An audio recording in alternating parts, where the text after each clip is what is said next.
jab, uppercut, leave you laid out on the floor. Try to duck and roll, hit and miss, now you counting stars. Should've practiced more, should've hit the mask, get out there more. Claim that you're the best.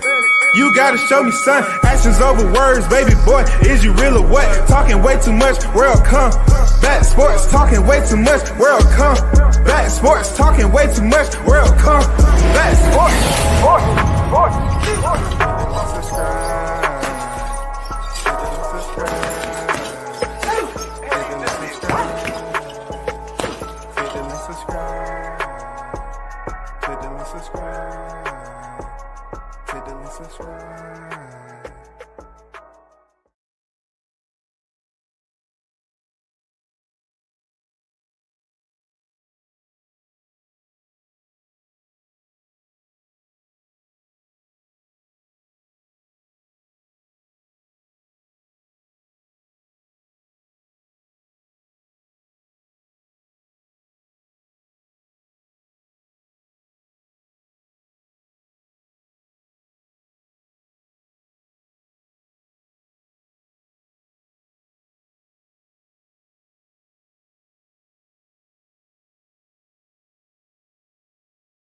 Yo, shout out to the hottest chat in the MF game, A-Side official. No negotiation needed, period. You already know WCS back in the building. Salute to the ones in the chat. It's my opinion on deck. What it do, man? AB on deck, Arnold Brown. What it do? I see you. Stick on boards, fishing and sports. Salute. What's good? Of course, anybody and everyone who followed the channel know very well, much so, that I was going to speak on this. Okay?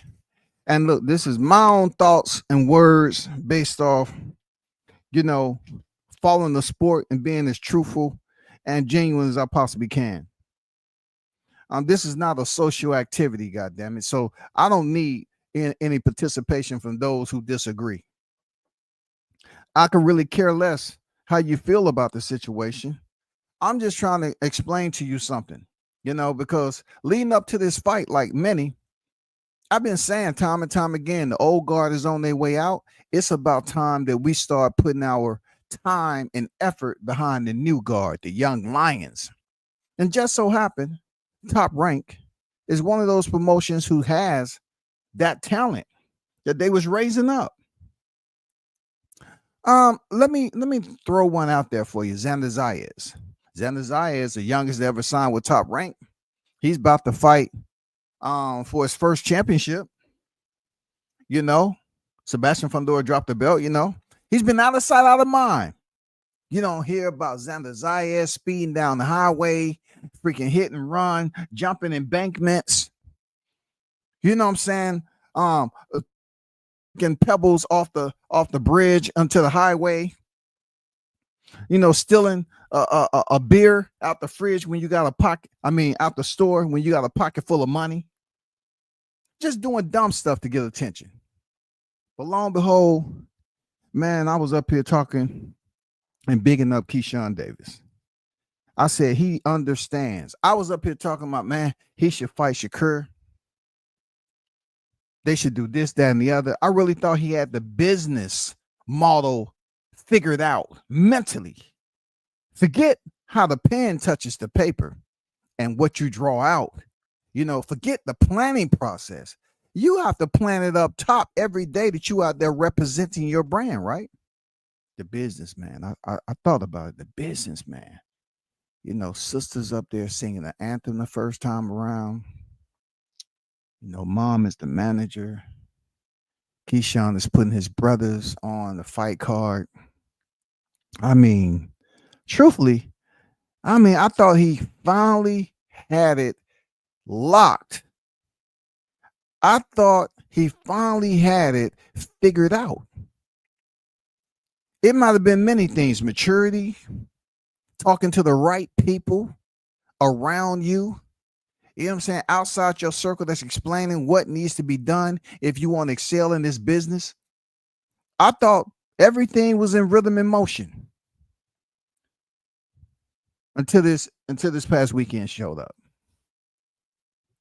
Now, if a cloud couldn't show his presence at the last minute, I don't know what will.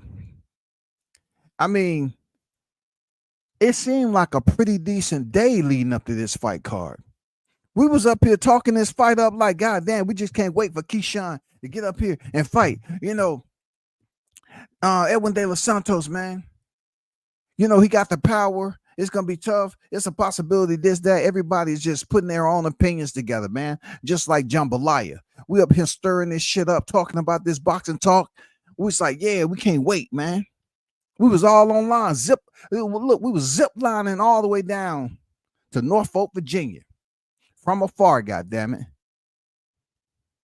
We were showing our support. That's what but no, Keyshawn thought it was the movie set, A Minute to Society. That's what Keyshawn thought it was. Keyshawn thought this was the movie set of Menace to Society, y'all. He came in there, first of all,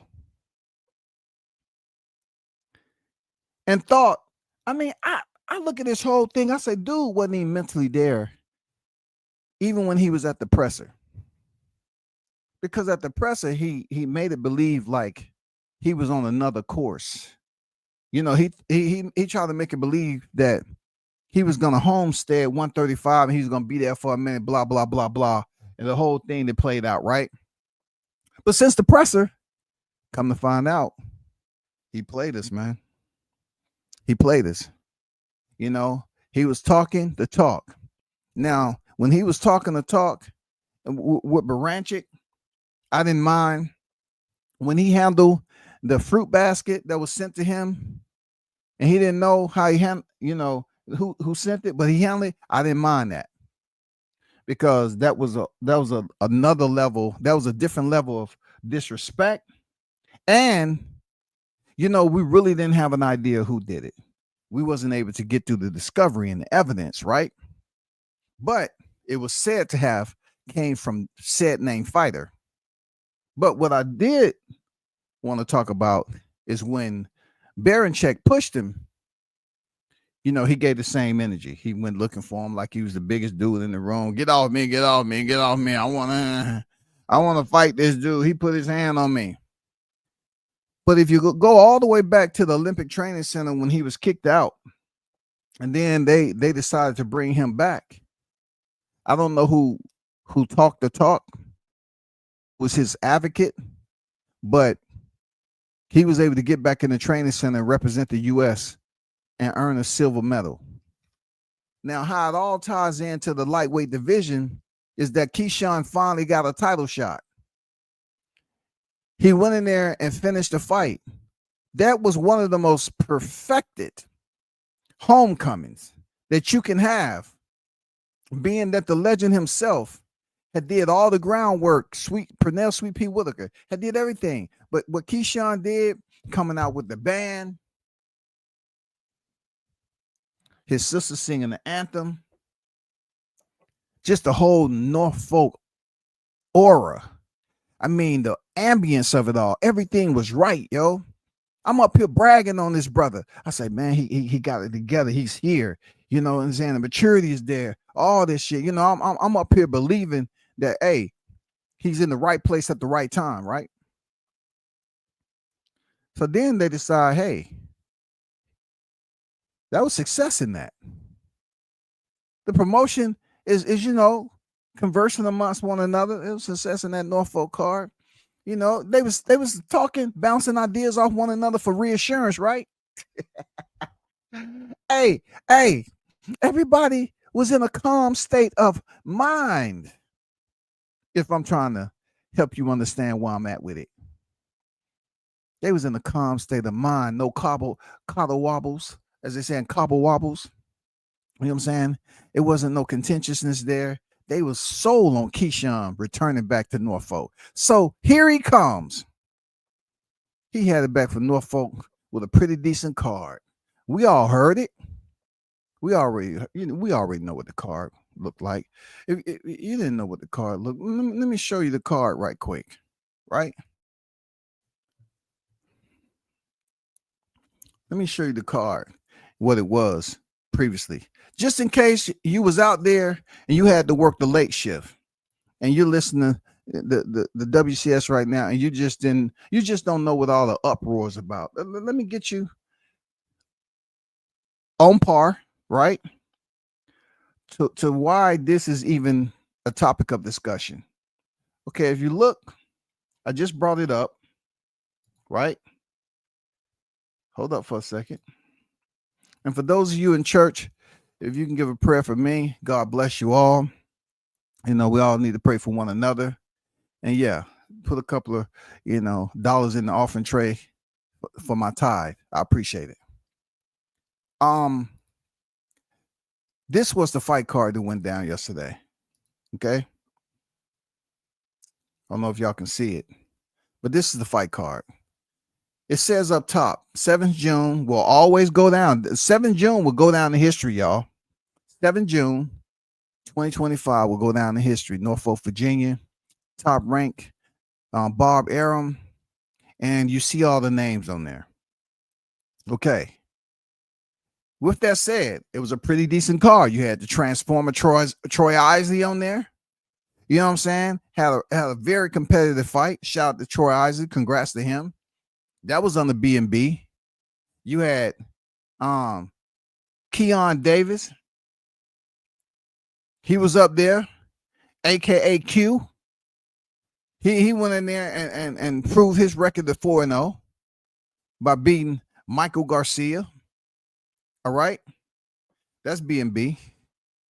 Then you had Keyshawn Davis, who was scheduled as the main event. He's B&B. He was scheduled there, right?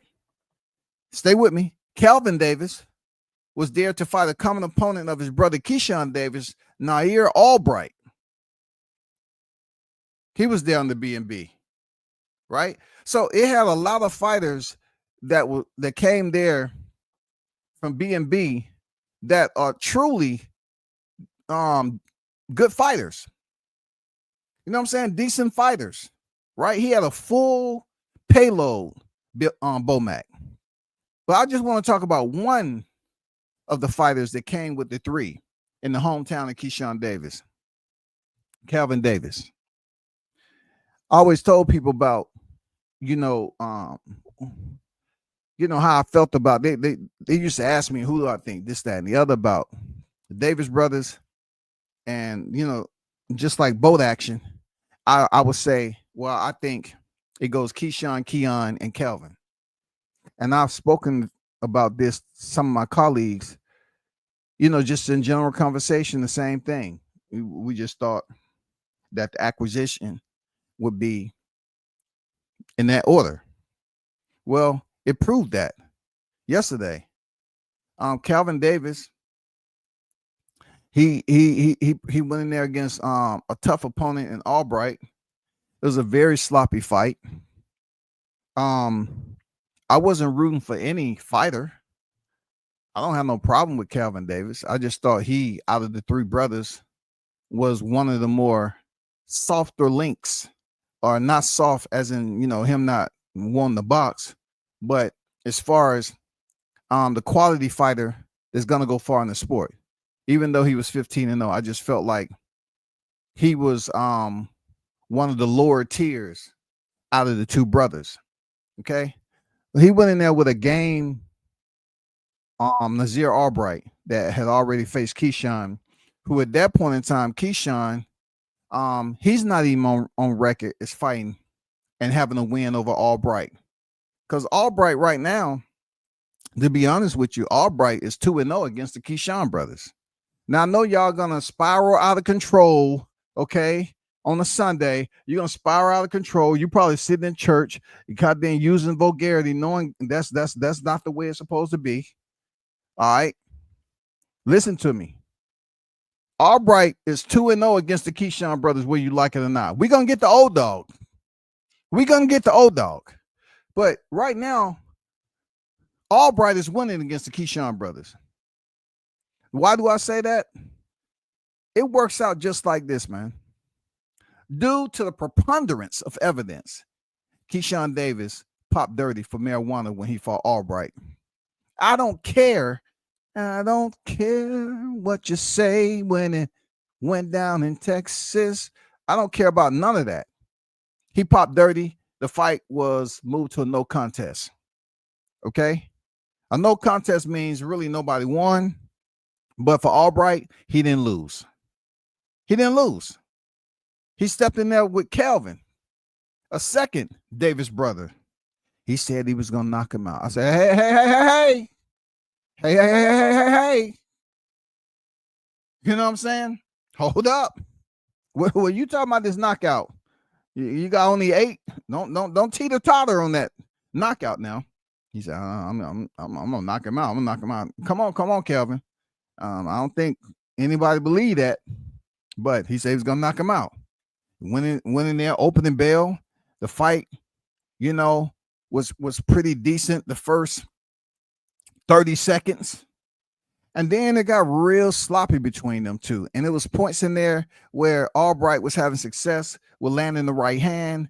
And then he just said, you know what? All or nothing.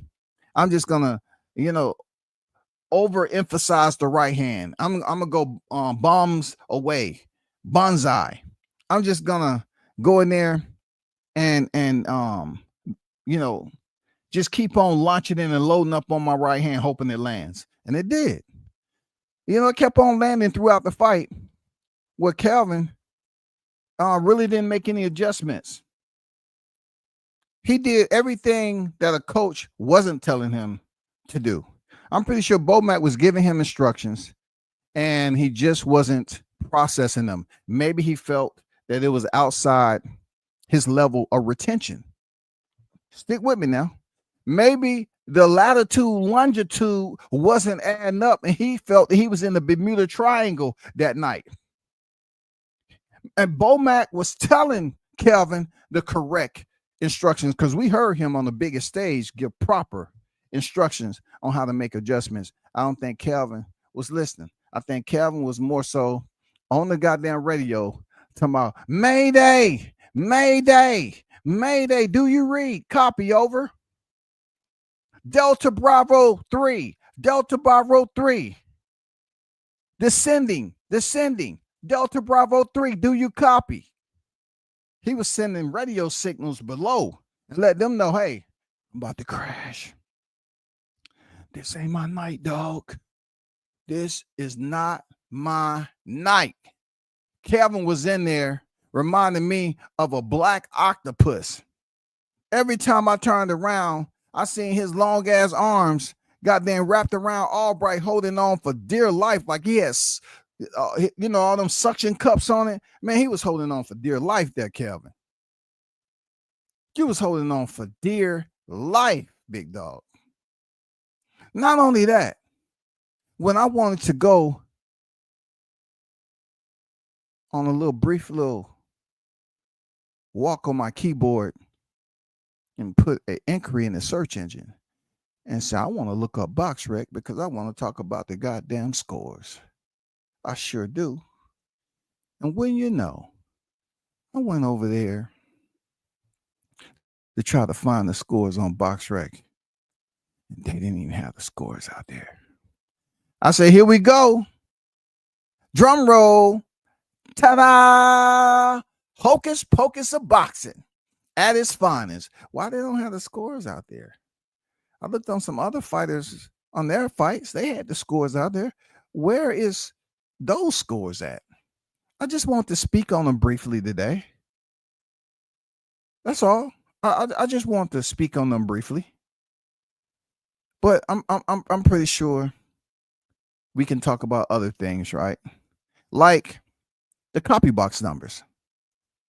We'll get to the copy box numbers. I gotta take my time because there's some areas in here that's quite confusing on the copy box numbers, but we're gonna talk about the copy box numbers also. Okay, but let me let you listen to some audio because we have to get to why the damn brothers was back there fighting. Why would you screw up why would you attach even more collateral damage to a weekend that was disastrous already? Why would you do that? Why would you do that, Keyshawn?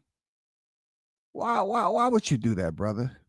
Why all the rage? Why all that?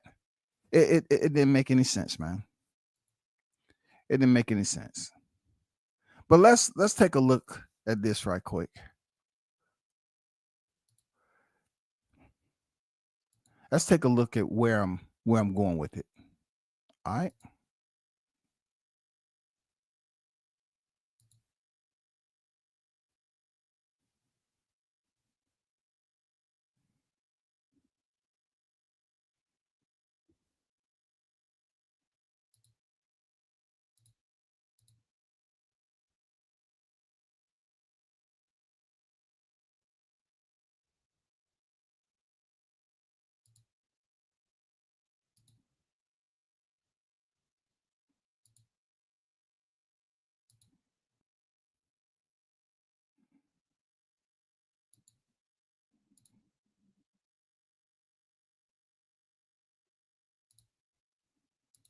Look at this, y'all.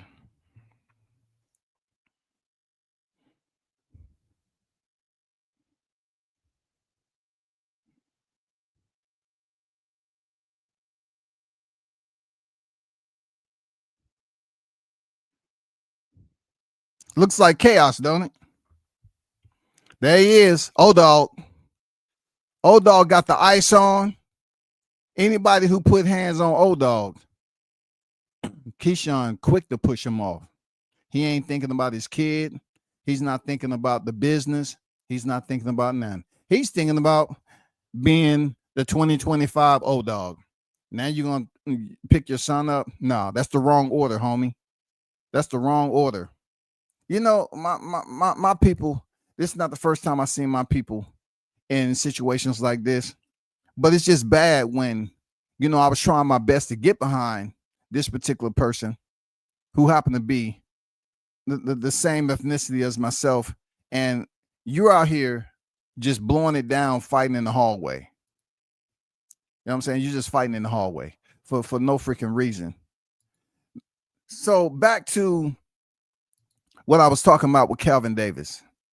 Calvin Davis had the opportunity to go in there and do something special. He had the opportunity to avenge his brother's no contest for popping dirty for marijuana.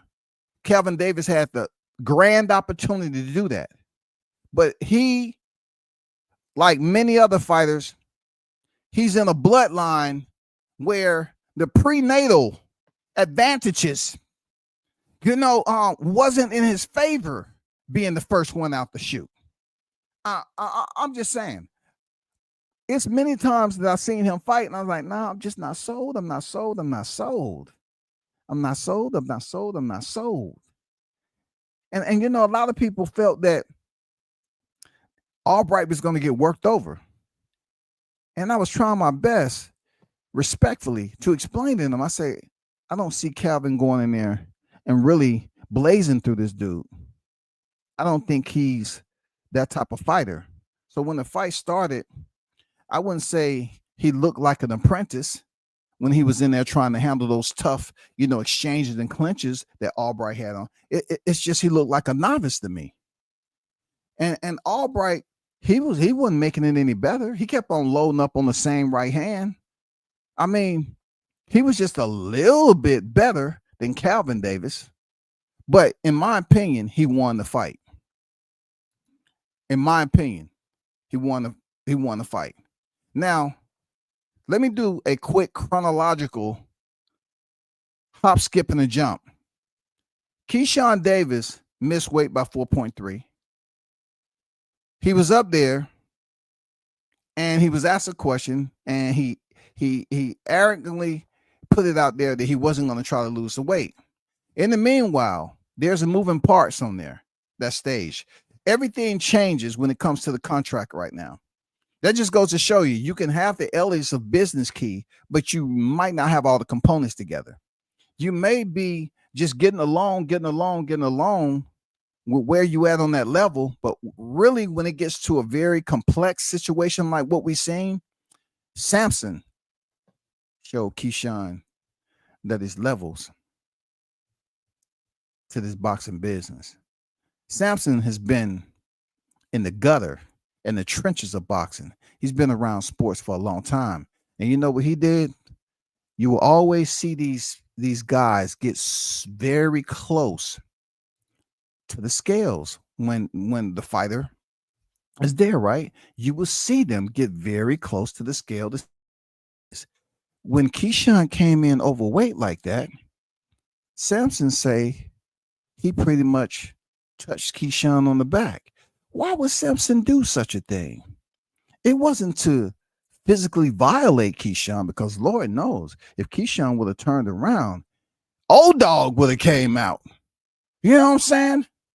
Old dog is only a breath away when we talking about Keyshawn Old Dog Davis. He said he touched the man to see if he had been back there trying to lose the weight, and he was dry. Now, can we put 1,000% emphasis that he couldn't have been back there trying to cut weight and he was just super dry? Because like I said, I seen Shakur Stevenson trying to drop that last 1.5 and he couldn't do it. And he was dry too. But I'm just speaking on the methods. The method for which Samson used was very, very sneaky, clever, showed you the experience. He said he touched Keyshawn and he was super dry. So he felt like he wasn't trying to lose the weight. Automatically, red flags start to wave in the wind that the storm blew in. All of a sudden, now the storm is on deck for Keyshawn. The storm is on deck. People that was there, they probably weren't paying any attention. But Samson, being in the game long enough, Bomac, a lot of other people was like, ooh, we in Norfolk, Virginia. Keyshawn just came in 4.3. And you're going to get behind the mic and say you're not going to lose the weight. Look, check this out. Not only is he not going to lose the weight, but he turns around and try to compare Lemos. Lemos was not the champion, nor was you in his backyard. It was an absolute atrocious comparison. You should have left that analogy in your wallet. Not the one you carry every day, but the one you got in your drawer that you don't even use anymore. You should have kept that analogy deep in a shoebox. Because when you compare you fighting a fighter that came in, bro, you was the A side. How does that compare to Albright, who sucked himself down and came in on weight? Now he's eligible there, old dog. He's eligible.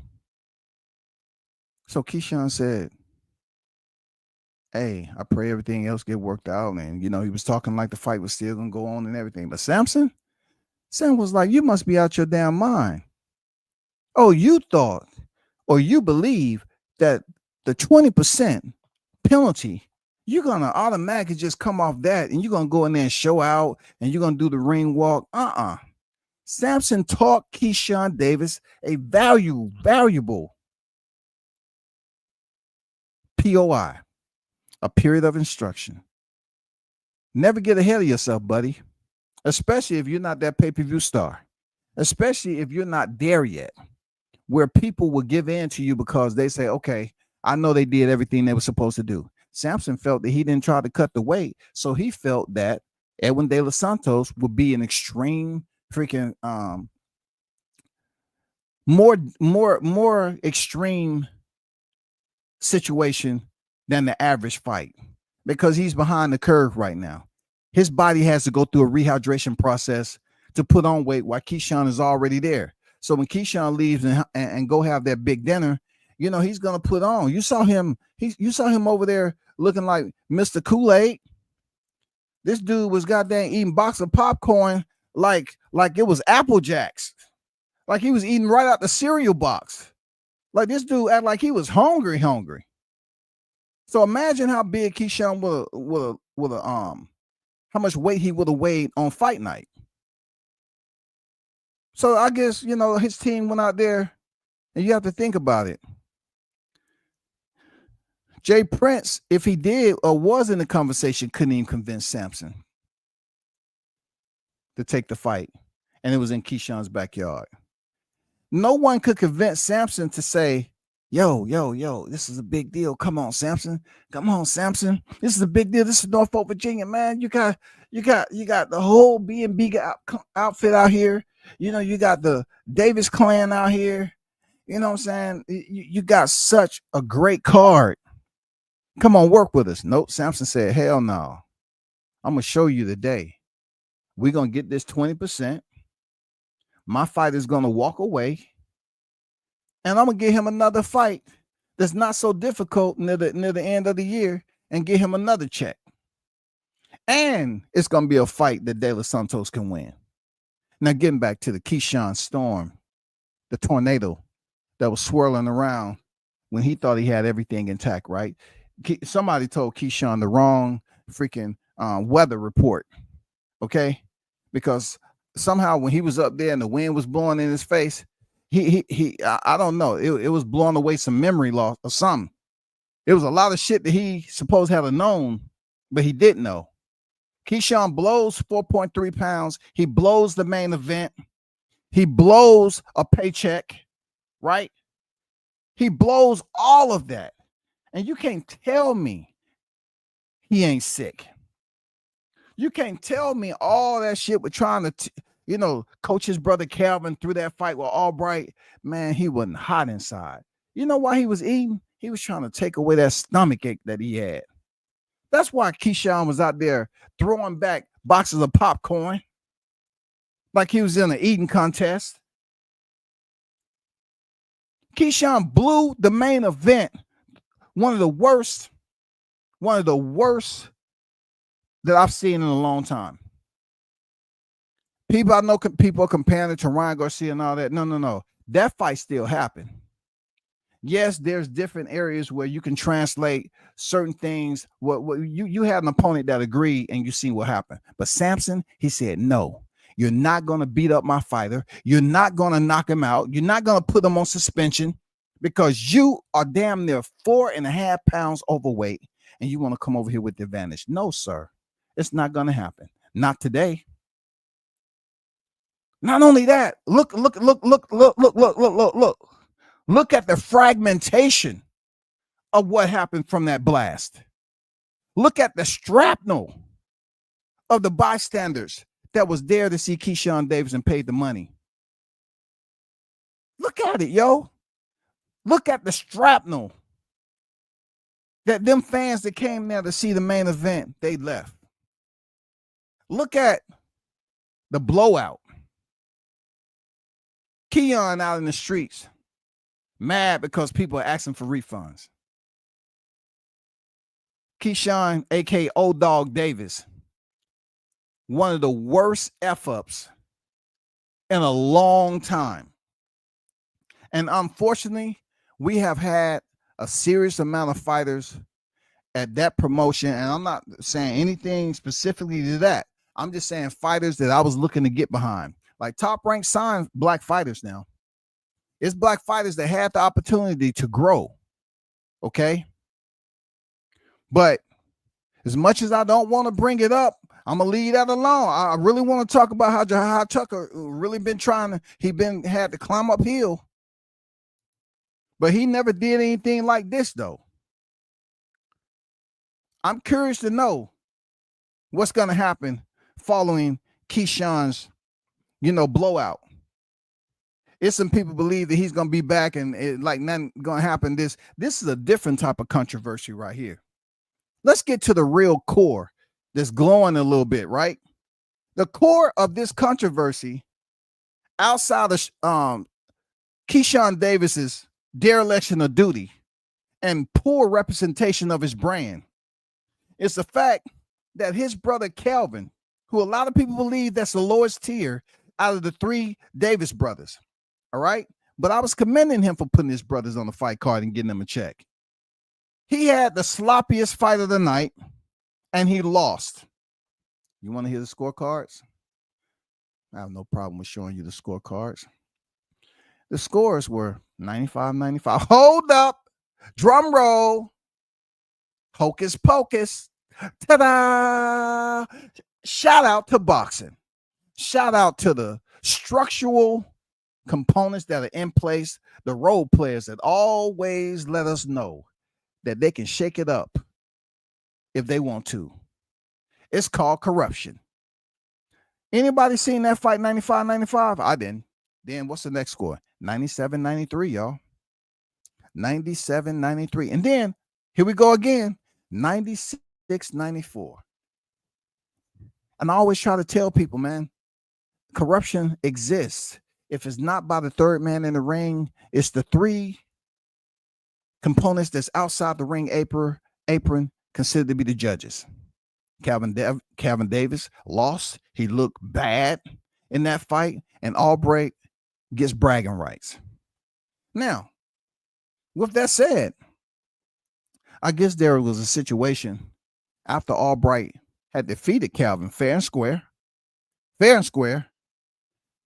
Businessman, aka Old Dog, he wanna rally the troops, and something went down. I guess Albright looked at him the wrong way, and Keyshawn already was responsible for being the arsonist who burned down his entire main event and the Norfolk card. He goes in the locker room.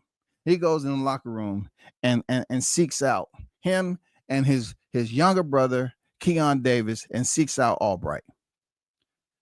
I cannot go over here and tell you or go over and put information out there that I'm not quite sure took place behind closed doors, because I was watching this way from afar. I wasn't there, no, because I didn't want to look at the empty seats, baby. I was way from afar, so I can't tell you what happened in the room, but there's talk here and there, in real time, that Keyshawn Davis went over there, fired up. You know what I'm saying? He was on that Old Dog time. You remember Old Dog in Menace to Society, right? For those of you that lived back then, do y'all remember Old Dog from Menace to Society? Should I remind you all of who Old Dog is on Menace to Society? Let me remind you who he was, man. Okay? This was Old Dog from Menace to Society. He was always in a situation that he volunteered for. It was always some drama. He wanted to be the one that was the enforcer. That was Old Dog. Now, we got 2025 Old Dog, except the tire's different. And this guy right here was going around trying to convince us that the glasses, cutting his hair, he was locked in to understanding what his duties was. He gave us personality. He gave us charisma. He let us know that he was full steam ahead to be the next face of boxing. But just like them carburetors, when you cut your car off back in the day, that shit keep on running. But truthfully, we found out that's not the case. We found out we need to hold our positions because he showed us different. Let me ask you this, Keyshawn. Why would you go into the locker room regardless of what you thought about Albright? Let's just say y'all didn't like each other, right? Let's just say the temperament sometime. What was the purpose? Being that you had already lost a paycheck, you had already let a plethora of supporters down who paid to come up to Virginia, drive, however their transportation, whether they flew, drove, or whatever, they was there to support you. Legend Michael Vick, Legend AI, Alice Nye, all of them was there to support you, and you blew it, right? Not only that, you lost the main event to a fighter that said he was going to steal the show. Abdullah Mason told you to your face that he was going to steal the show. Not only did he commit that brazen robbery with the sun shining and the lights bright as they could be, but it was all legal for him. He ended up having the best fight of the night. He ended up being elevated and promoted to the main event. But Keyshawn Davis said, no. Hey, where the cameras at? Cameras back here? Yeah. I'm gonna end this. Yeah. They want old dog. They got old dog. They want old dog. I'm gonna get them old dog. All right. Yeah, I'm gonna get them a little DMX because I'm feeling like that. Yeah, where my dogs at? I mean, Keyshawn was down and out. Keyshawn had these hiccups in the Olympic Training Center. He had the hiccups, periodically online, crashing the fuck out. He had a situation in Texas where, he tested for marijuana. He said he had changed his life around after that shit. He started to really progress, bro. I'm really there. I'm buckled in. I say, I'm a Keyshawn fan. I was really pushing him to fight Shakur. I think it'd be a good fight. I'm a Keyshawn fan. I was trying my best. As an elder statesman in life, I was trying my best to support the young generation. But he kept on showing me the reason why I could never get a clear picture on Keyshawn, because it was a telltale sign that Keyshawn didn't want you to get too close. He didn't want you to get too close because he knew within himself, it's only a matter of time before I fuck up again. So whatever happened with him going into the locker room with Albright, he thought that was more important than the people he let down that night, not getting the main event, not getting a paycheck.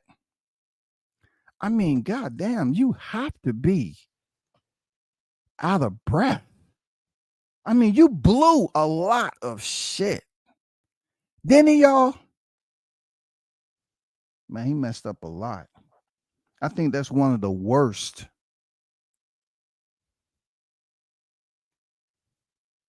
sabotages that I've seen from a fighter. And one, I can't even compare that to Ryan Garcia, because Ryan Garcia, he got paid. I'm just throwing the little sprinkles out there for you all that want to try to put your little stitches in here and compare it to Ryan Garcia. Ryan Garcia got paid. Ryan Garcia still went in there and fought. People still have that perception about him testing. It's not about him. I'm just saying, Keyshawn didn't get paid, yo. Dude did not get paid.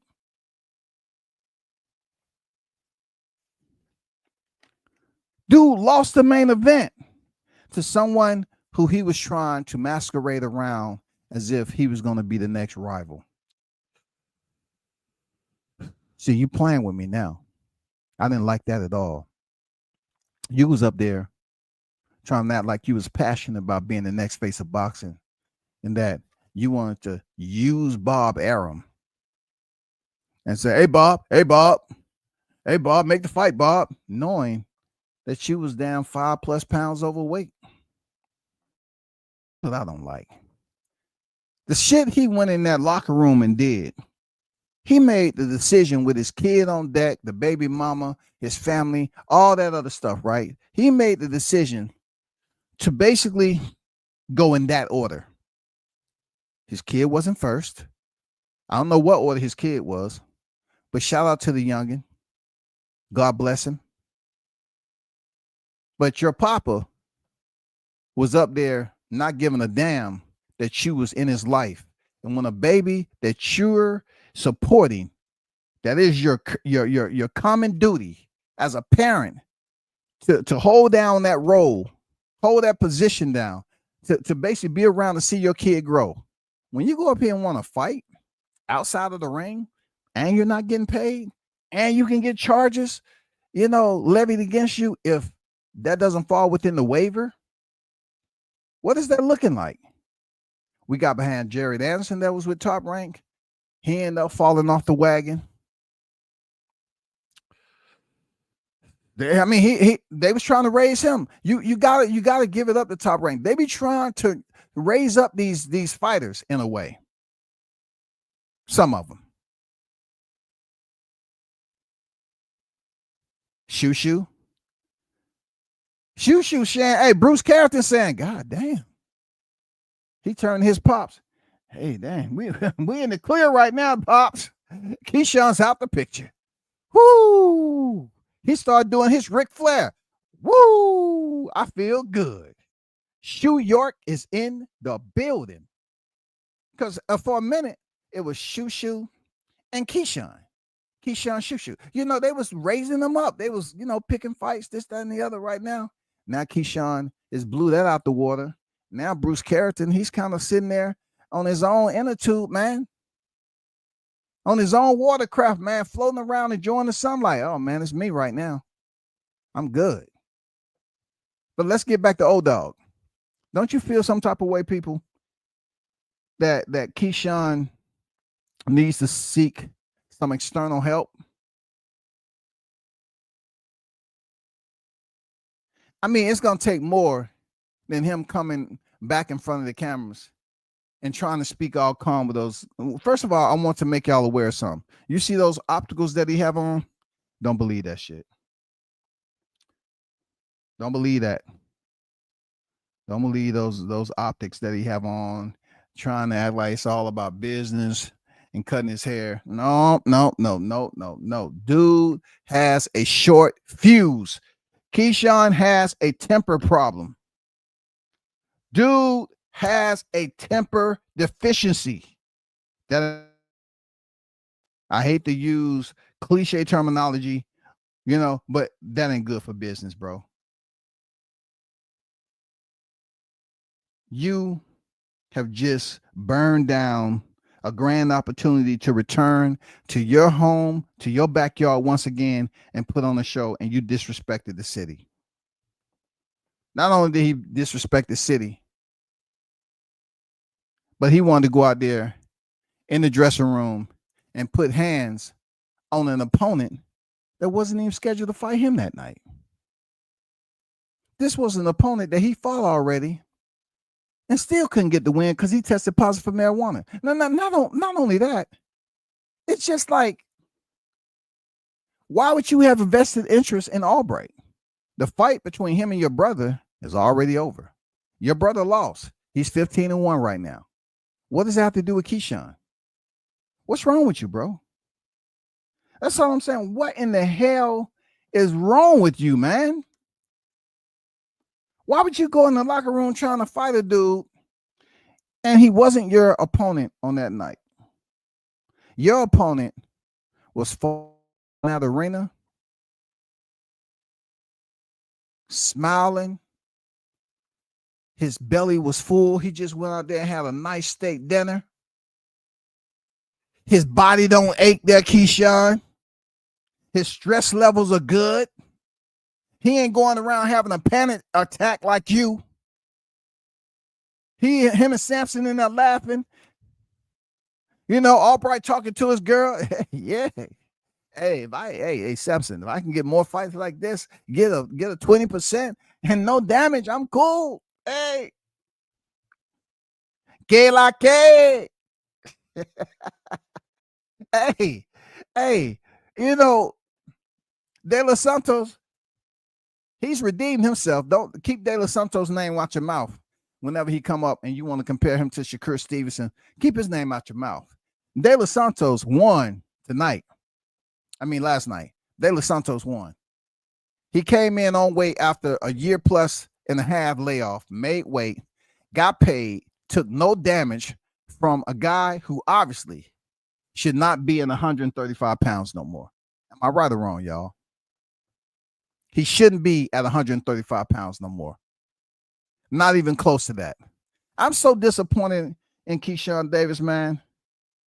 People can go in my catalog, and I'm being honestly sincere that I was rocking with Keyshawn and building up, his catalog, as a businessman, building up his portfolio, letting the people know, yes, a young black fighter, Olympian, can come up here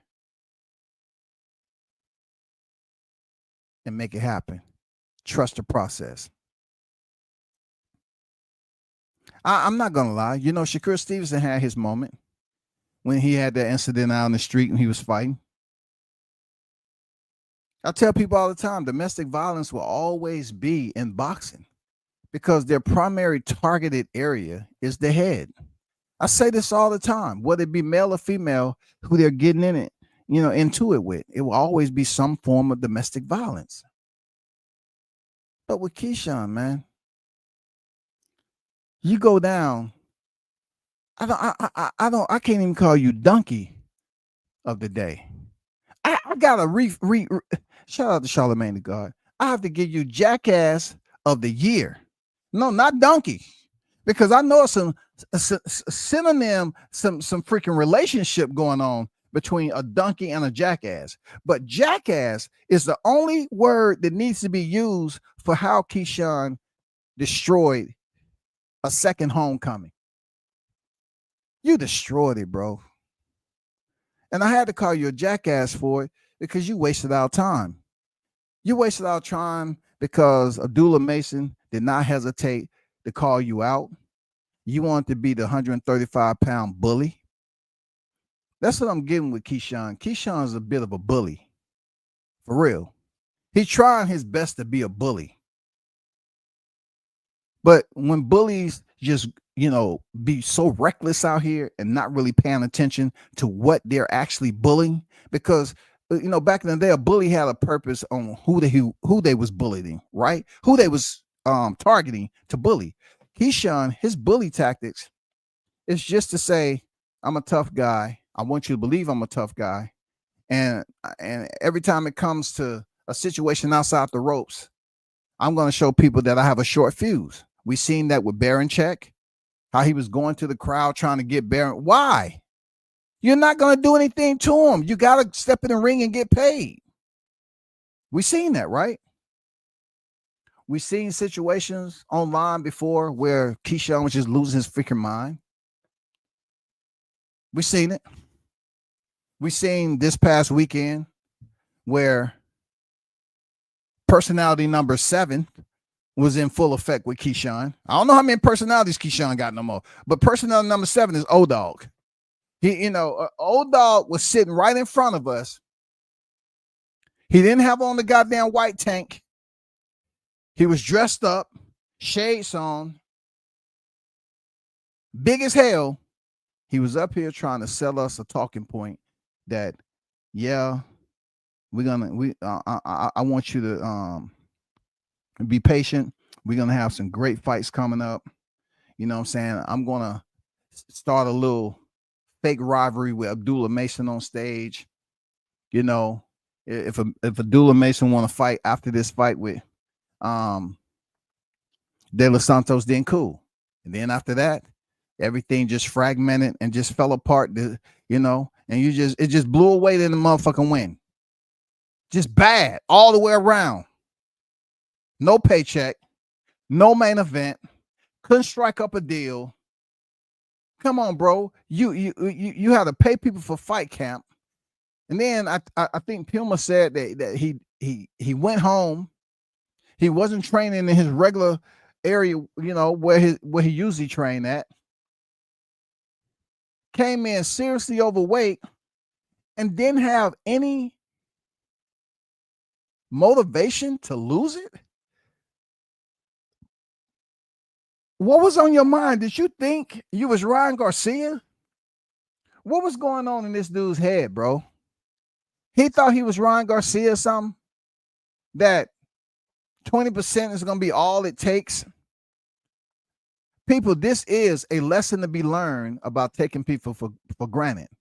Because one thing I want to make note of, right? Understand, listen to me.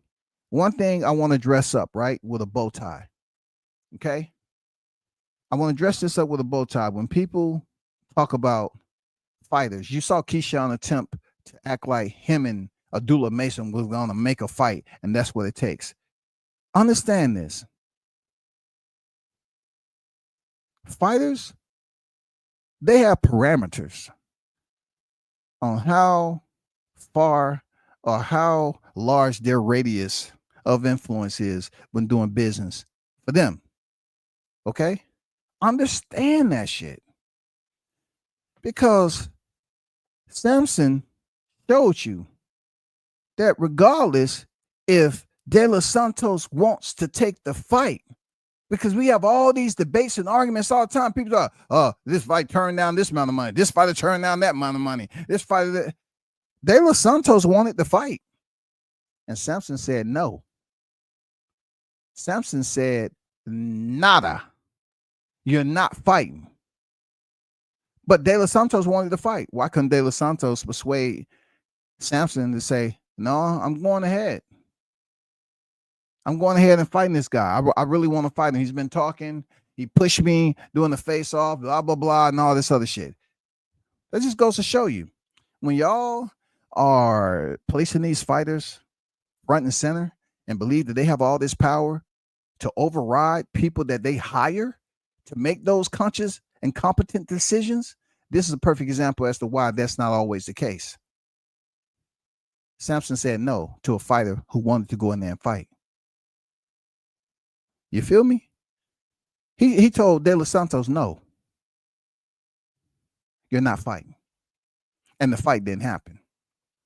And it's a good thing it didn't happen, because Keyshawn probably would have had one of those moments, yo. Look, I'm going to just throw it out there. I think if Keyshawn and De Los Santos would have fought, I think a paraglider would have came in just like when freaking Holyfield was in the ring. You know what I'm saying? When Holyfield and Bo was in there, I think that was it. a parasailer, a paraglider is going to come in there and land and try to land in the ring. Something crazy was going to happen. Somebody releasing a buffalo into the audience. I don't know. Somebody throwing a hornet's nest in that bitch.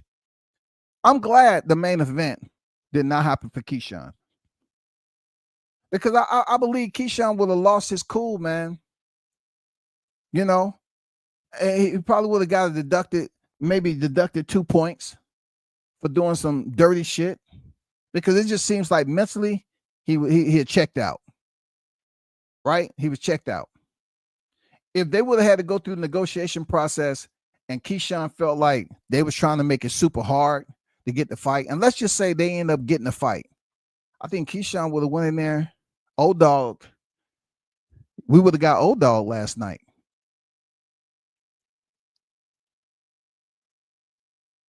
I just think Keyshawn would have crashed out over some shit, got some points deducted, and you know, really lost his head in there, man. He probably would have jumped outside the ring and grabbed the bell that they use to start and end the round, and went up there and tried to hit De Los Santos over the head with it. I'm telling you, I ain't lying. Something's wrong with that nigga, man. Keyshawn Davis, bro. Somebody need to tell him that he's a talent. There was a lot of people that was rocking with him, but now that connection has been lost, man.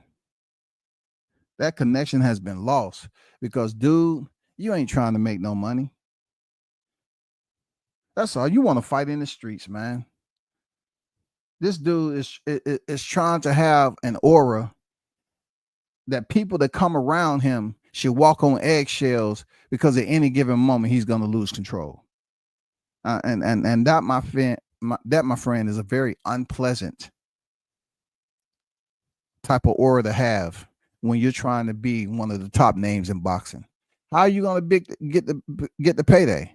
Now, there is an upside to Keyshawn's antics. Turkey Ali Sheik. Okay? There's an upside to Keyshawn antics, because Turkey don't give a damn about all this shit. Turkey probably sitting there and one was feeding him grapes and shit and cheese and some premium crackers and stuff. And he was sitting there laughing. Americans. This guy's hilarious. He's fighting for free. He's fighting in the locker room for free. And I signed him up. You know, Turkey was probably laughing at this shit. Turkey don't care about someone not being all there. Turkey would love to sign Keyshawn for a fight over there in Riyadh season and give him money. I mean, you think about the 3-fight card he had with Ryan Garcia, Devin Haney, and Teofimo Lopez. He can care less about what Keyshawn did. He can care less. Seriously, he can care less, and that might be his next stop. I'm pretty sure they was on the phone with Turkey all night. You're hilarious, man. What's wrong with you?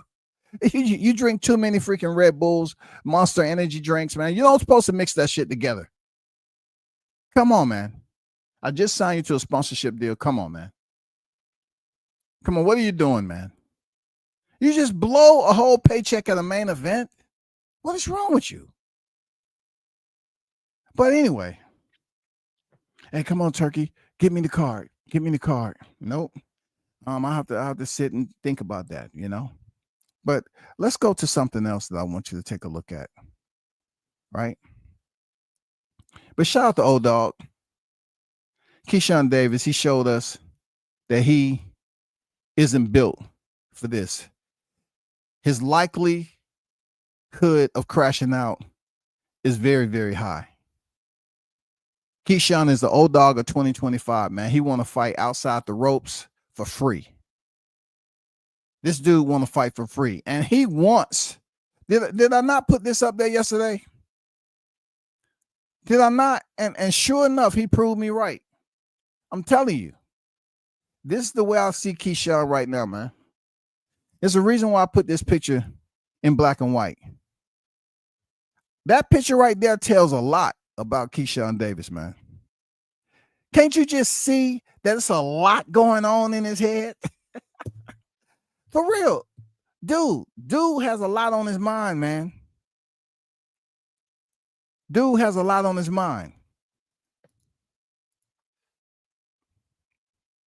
Let's take a look.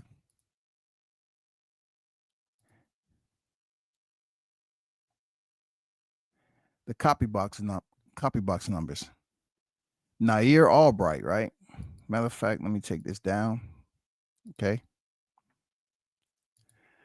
Nair Albright, majority decision over Kelvin Davis in 10 rounds, right? So if we go down here to the final punch stat report, Davis landed total punches body, okay? Total punches body. Davis 72,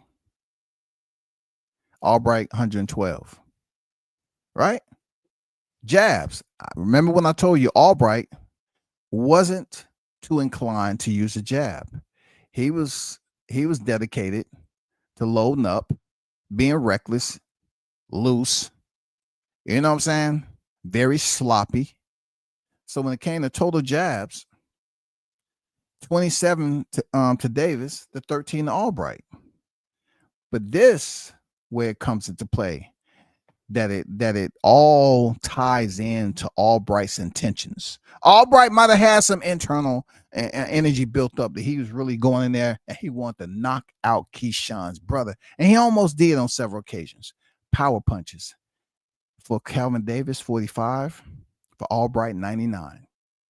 The highest percentage of the trio, 34.6%. Out of Davis, 34.6%. Though the percentages are somewhat leveled, the numbers are different. Kelvin Davis wasn't actively throwing power shots. He was more so holding on for dear life. He was holding on for dear life at that time. You know? But I want to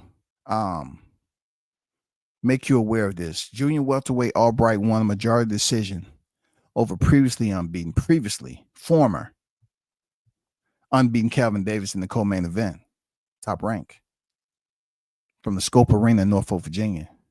Davis and Albright both connected on 35% of their power shots. Albright landed 54 more punches, and his punches hurt Davis on several occasions. I want to stop right there because I already read you the bogus scorecards. One judge had a 95-95, and the other two judges, one scored a 97-93 and 96-94. They was trying their best to give Kelvin the fight. They was trying to give the Davis brothers a 2-0 sweep. Keon came in and did what Keon's supposed to do. He looked impressive. All that height, 6'3". I don't know how long he's going to be at that weight class, but he came in there and did what he's supposed to do. Okay? Shout out to him. He came in there and did what he's supposed to do. But where's the other article that I want to talk about? Where is it?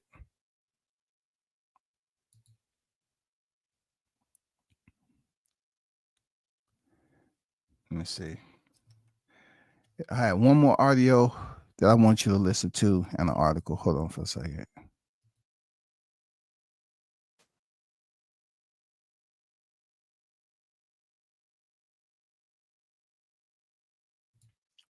Okay, here's the audio I want you to listen to with Albright talking about being jumped.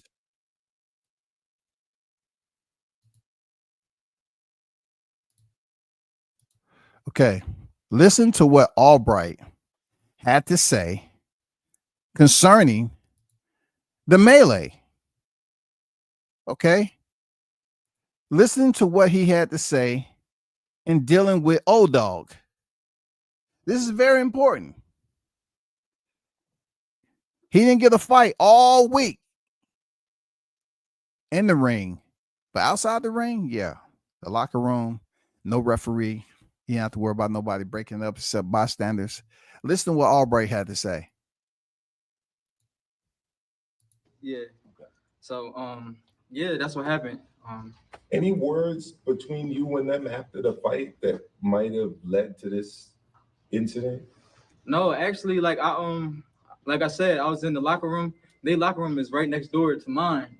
So I guess they heard like us like happy and all that kind of stuff, and they came in and started trouble. Did anyone punch you or anything, or was it just a headbutt? Yeah, just a grab and a headbutt. Why do you think they would do this?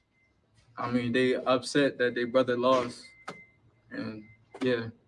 Have you ever Sport. So if you heard, he was headbutted, which further increased the swelling on the area that he had on the right side of his head. I'm pretty sure that can be a target. You know, headbutting happens in street fights. But I'm just curious to why Keyshawn would go in there and headbutt the dude, man. Like, dude, what if you was to cut yourself open? It's just stupid shit that was poor sportsmanship. You heard of something like this before? You ever seen or heard of something like I this? never been through this. I never seen no one go through this. Yeah. So how did the altercation end? Who ended it? My coaches like grabbed them, and then I think security came in and grabbed them. There's a video of Keyshawn like trying to charge again. Was there like a second time, or was there like that was my older brother? That was your older brother? Yeah, my older brother, because he was trying to talk to them like that was unprofessional and things like that. And yeah, it just got crazy. Was there anyone on his team that was my trying? My brother name is Terrence Brown. Yeah. Was there anyone on his team that was trying to help like break it up or prevent it from happening? Like I saw some coaches, I think maybe. Yeah, I think Kelvin was trying to break it up. Yeah, the one that you beat. Yeah, the one that I beat. See, I don't, you know, look, I'm not trying to, I know who asked that question, and them guys be sounding all calm like they in your best interest, but he said, yeah, the one that was on the other team, yeah, he tried to break it up, and the one that you beat, huh? Okay, so it's good that Calvin, who fought Albright, was actually trying to split them apart. I mean, kudos to him, man. You know, there's many ways I could be petty about him breaking up the fight, but he should have been trying, you know, to stop his brother first of all. But he may not want to stop his brother because he already know he gonna lose control. Hey, man, if we ever in that situation, you ride with me. You don't ride against me. You don't try to pull me in the opposite direction. No, we run towards it. You know, I want to know who he split up. Like, who was he putting hands on to separate them? I think he was trying to break it up. Do you feel like it kind of took something away from how you went, or you're cool? I mean, it's definitely kind of, it's a little unfortunate, but nothing could take away, you know, the feeling of being a champion tonight. I ain't gonna let nothing ruin my night. Albright says he's a champion. I know there's certain communities out there that's gonna be, huh? What? Let this man be a champion, man. He deserves it. He's 2-0 up on the Keyshawn, the Davis brothers. You know what I'm saying? The DB nuns. The damn brothers, okay, them the damn brothers right now. For real, that's what they are. Their leader, as long as their leader is out here, damn, bro. You into another situation? I thought you was trying to get the bag. This man say he's a champion, man. Shout out to Albright. For those of you content creators is out here talking about belts and everything, Albright went up in that man's hometown and won a belt, Don't try to downplay his belt, man. He got that over his shoulder. He wearing it with confidence, man. Give that man his props. You know what I'm saying? Stop sitting up here talking about, oh, man, that belt trash. No, man. Hey, he won. He say, I'm a champ. Yeah. I'm the new champion. Talk about your execution during the fight, because you were like landing those big right hands over the course of the fight, like from early rounds, like from round 2 on, and that kind of carried what you were able to do as far as like winning rounds. Yeah, we practiced that in training camp over and over, and it worked. It worked tonight. Once I saw it working, I capitalized on that. Did you hear the scorecards? And if you did, what was your thoughts? Yeah, I thought 95 was crazy, but I was hoping that they wouldn't rob me, and they got it right. So Talk to us about that right hand that you seem to land over and over again. You kind of glazing. This I know. dip left low a little bit and threw it over the top. Was that something you were practicing in camp? Yeah, I definitely was practicing that with my coach over and over, and we executed it tonight.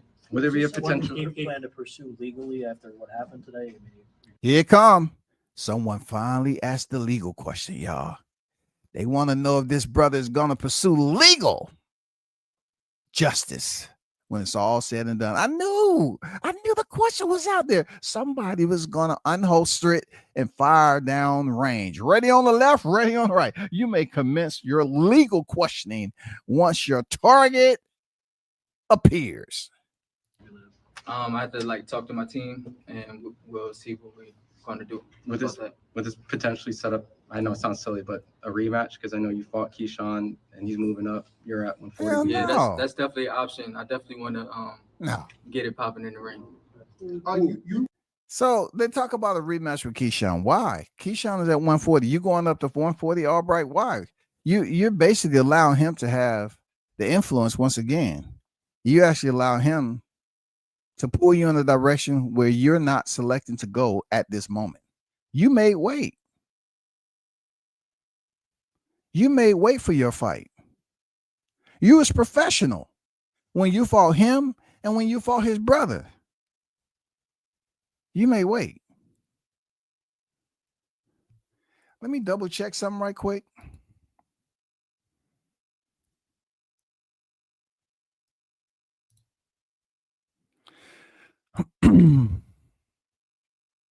So they did fight a super light. So it wouldn't be him pulling up. I thought they fought at 35, but Calvin Davis and Albright fought at super light, which is 140. So I still don't want to see the fight. I'm gonna be honest. I still don't want to see it, big dog. Even though you're already, a super light, I still don't want to see the fight. You sparred Edwin De Los Santos for this training camp. Yeah. What did you think of his chances? You fought Keyshawn, you sparred Edwin. What did you think his chances are before the fight got canceled? Honestly, I think it would have been like a competitive fight. I'm not sure who the winner would be, but it would have been competitive. Yeah. Oh, you're a 135 pounder. This is your second fight at 140. You started your career at 140. You didn't like it. How did you feel tonight? I felt strong. I felt great. I felt fast. I felt elusive. 140 might be my new weight. I don't know.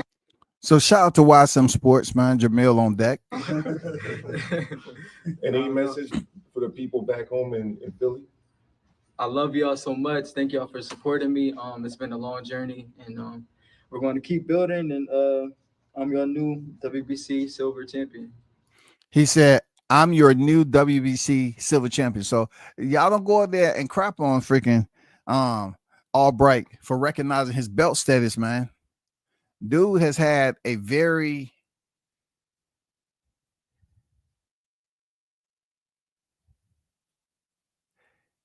unique excursion.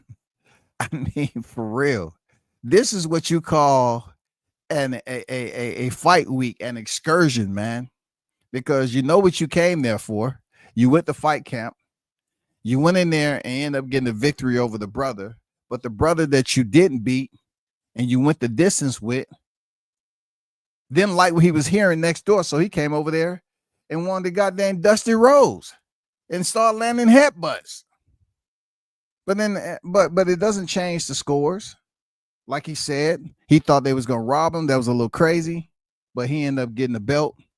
He says he's the WBC silver champion. You know, give Albright some respect, man. Any message for DB3? DB3. I'm gonna just pray for y'all. Way to take the high road, man. I'm proud of you. Apologize to you or anything? Anyone from their camp or anything after all this happened? And Kelvin apologized to you, or what did he say? Bomac and Terrence Crawford came. Okay, Bomac and Terrence Crawford. The guy asked, the same guy who asked about legal action. He slid another one in there. Hey, I just want to check bases with you before you go.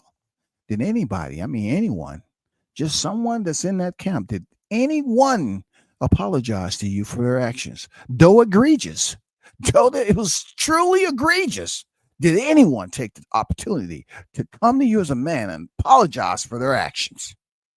Man, it was like, sorry for the inconvenience. Yeah. What did that mean? How much did that mean? It meant a lot. I got a picture of us. Could you show us this by any chance? Yeah. Man, they want to see a picture with him and Crawford. Come on, man. I mean, that's what Crawford does, man. You know, he ain't a bad dude, man. I hope it's on this phone, but yeah, I was like, I had to take in the moment, being a champion, and then Terrence Crawford comes to your room. What? Like, we talking about Crawford, but it's not on this phone. It's on another phone. Social media. We'll see it. Yeah, you'll see it. You'll see it soon. Thank you, guys. You gotta go. Thank you. Thank you, guys. Thank you. Yeah, I think that in the high road of it all, with Albright saying that he's gonna pray for them, I think that was classy. Okay, even though classy isn't used as much as it was back in the day when I was on wooden carriages with the Shetland ponies in the front. I mean, things have changed, man. The wheels are round now and stuff like that. So it was classy. You know what I'm saying? It was classy for Albright to pretty much take the high road and say he's going to pray, because a lot of people don't want to hear about prayer today. And then especially when you have a person that's AK O-Dog, that's a short fuse, short tempered. You know, he's short fuse, he has a short temper. And at any given time, you can see him go on a rampage. And I don't know, man. I don't know if this dude is, I got to ask myself, like, is Keyshawn really trying to be the best at what he does? Is he still, like, does he believe that he can continue to have hiccups like this or deviations from the objectives? Your end game has to always present itself before you go out here and make a crazy decision like that. You have to think about the mission. The end game is the mission. What is your mission? Are you thinking about that first and foremost, or are you just impulsively going out here and you just lose? You just go black, you go gray, or they say you see red. What is going on? Somebody get Keyshawn some help, man. Somebody get him some help, man. Dude has a kid on deck. Now, a percentage of his support, his financial support, is dedicated to his kid. Like I said before, I respect Keyshawn when it comes down to his family, putting his brothers on deck. But also, if you are the one that's supposed to be the leader, and you're not the oldest brother, Keyshawn, you're not the oldest, but you are the more popular brother. So it's almost like you're holding down, real talk, two positions. And the one that counts is you being the headliner, you being the main event, you being the more notable brother out of there that can make them money. You have big cards and you put your brothers on the undercard. Top rankers and the matchmakers, Brad Goodman, is doing you a favor. What you did now, this catastrophe, is going to linger around, yo. It's going to linger around for a while, man. You know what I'm saying? It's going to linger around like goddamn a double fart in close quarters with the doors closed and no windows. It's going to linger around, man. You're going to have to smell this one for a minute. Somebody better get a hold of Keyshawn, man.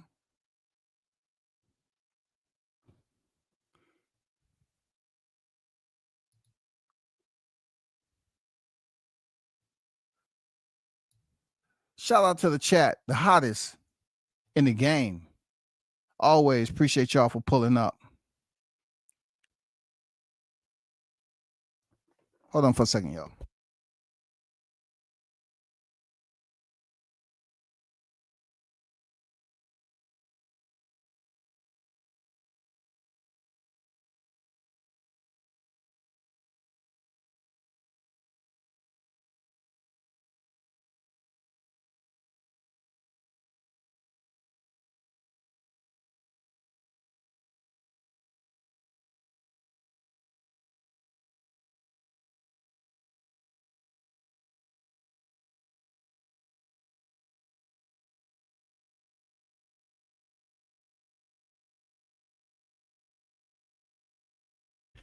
Okay. Shout out to Conquest in the building. Peace, shout out to O-Dog, his team, and them Hampton Roads. I hear you. Swat Jones in the building. What it do, man? Two black eyes, a ruptured spleen, broken nose. Salute, big dog. Hope all is well. The brand took a hit. Shaking my head. Yes, sir, it did. And salute to everyone who left their comment in the chat. I should be able to get through all of them today. I have time.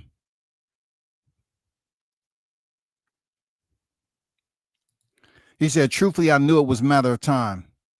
Hey, Quest, I tried to give him the benefit of the doubt. I was getting behind him. I was really, rowing.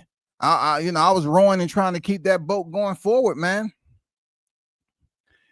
I should have felt something, man. Every time I was rowing, it kept on trying to go the opposite direction. We was going with current, and it was busy trying to turn and go against current, man. From a real boy, all the trauma, good this way, bro. Hope the same your way. Might be a little tense in Philly tri-state. I bet Bud is pissed off with this representation of B&B. I'm not sure, man.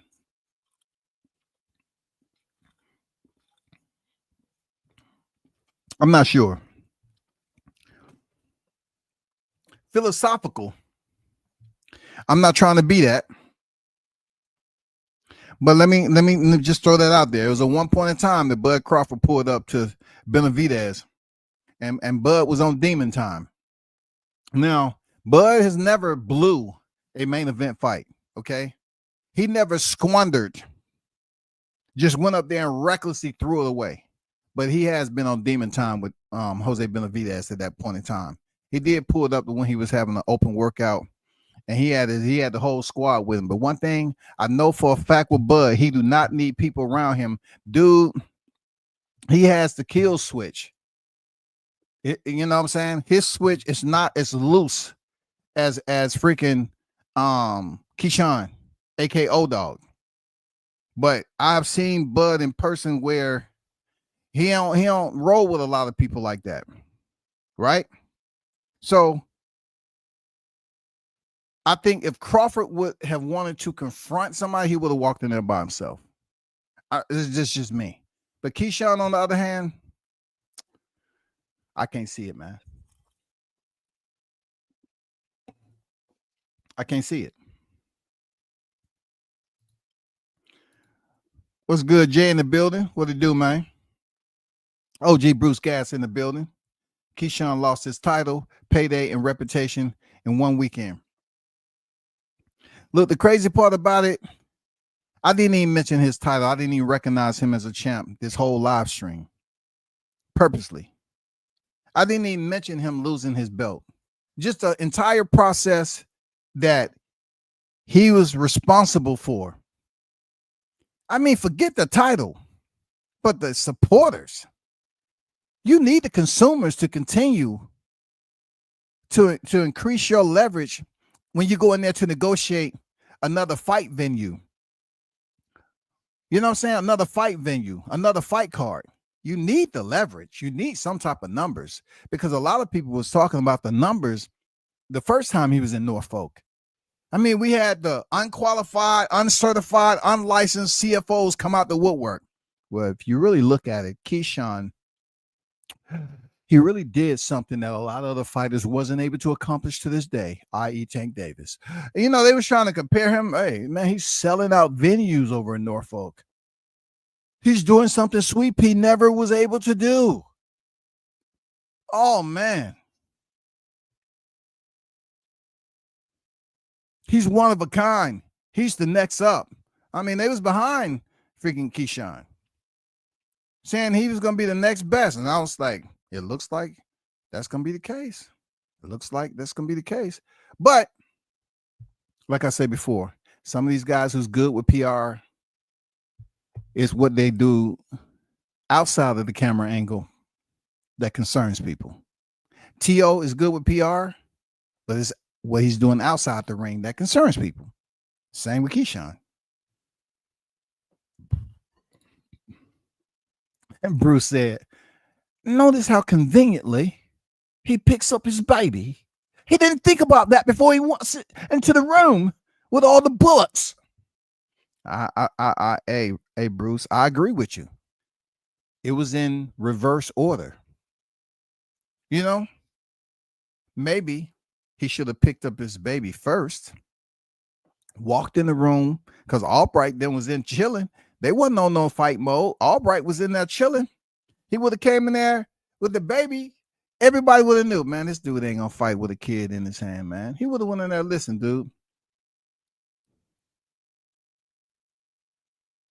I was thinking about something totally different, man, before I picked up my kid. I picked up my kid and walked in. I feel some type of way, man. I feel like you was over here running your mouth. But then again, it's boxing at the end of the day. So picking up my kid, man, it made me change initially what I was planning on doing. Okay. But I still don't like your ass. And you know, I'm moving up to 140 and we might have to see each other. Okay. Keep it moving. If he would have picked up his kid before he walked in there, maybe his kid would have changed his mind. Maybe his kid would have said, Dada. No. Dada. No. His kid might have felt that energy coming off Dada. No, Dada. I'm here now. I need you here so I can, I can, you got to support me now. I can't go around here walking, feeling hungry all the time. I need the premium. I need that premium Gerber. Not that Wayfield Foods Gerber. I need the premium Gerber, goddammit. The baby food that tastes like the real deal. CJ in the building. What do you do, man? I said my piece about this yesterday in the comments on another channel. I meant every word. This was a chump move. Grow up. Yeah, I know you probably said your word, man. I know you was feeling some type of way that the fight had dropped out.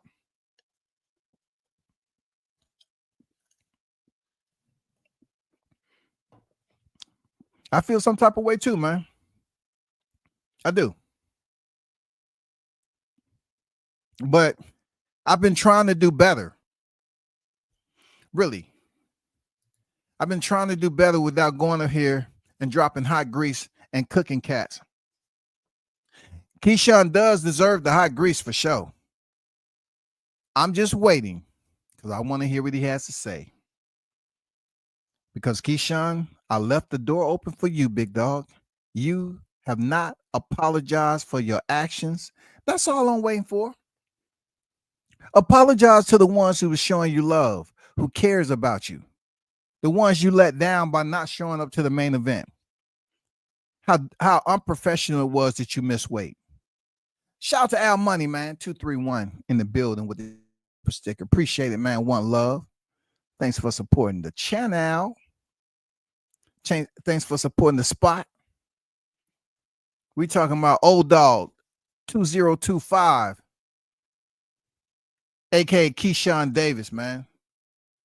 Mr. Crash Out himself. Always want to fight outside the ring.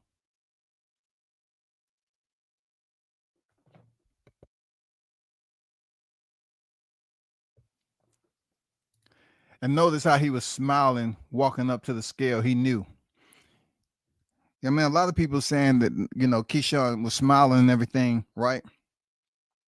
But I had to think about it before I attempt to hitchhike that narrative. And the reason why is sometimes people have a grin on their face when they're nervous, embarrassed. I want to give him some type of BOD, benefit of the doubt. He might have been embarrassed, man.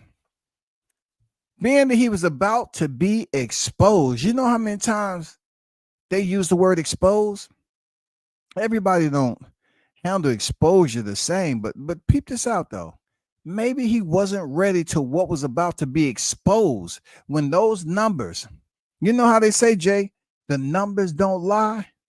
The scale was right on time.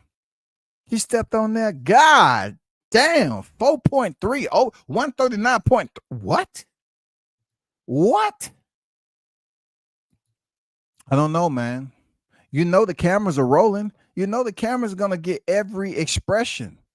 So I think it was better for him, real talk, I think it was better for him to save face, but not so much to the point where he was doing all the most muscular.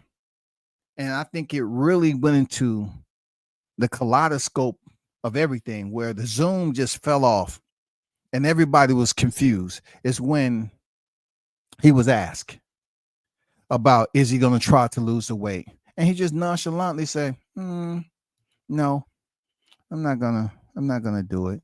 Shakur Stevenson's being compared to this, but Shakur, he was late to the weigh-in because he was trying to lose the weight. Okay? He was trying. We was over an hour late.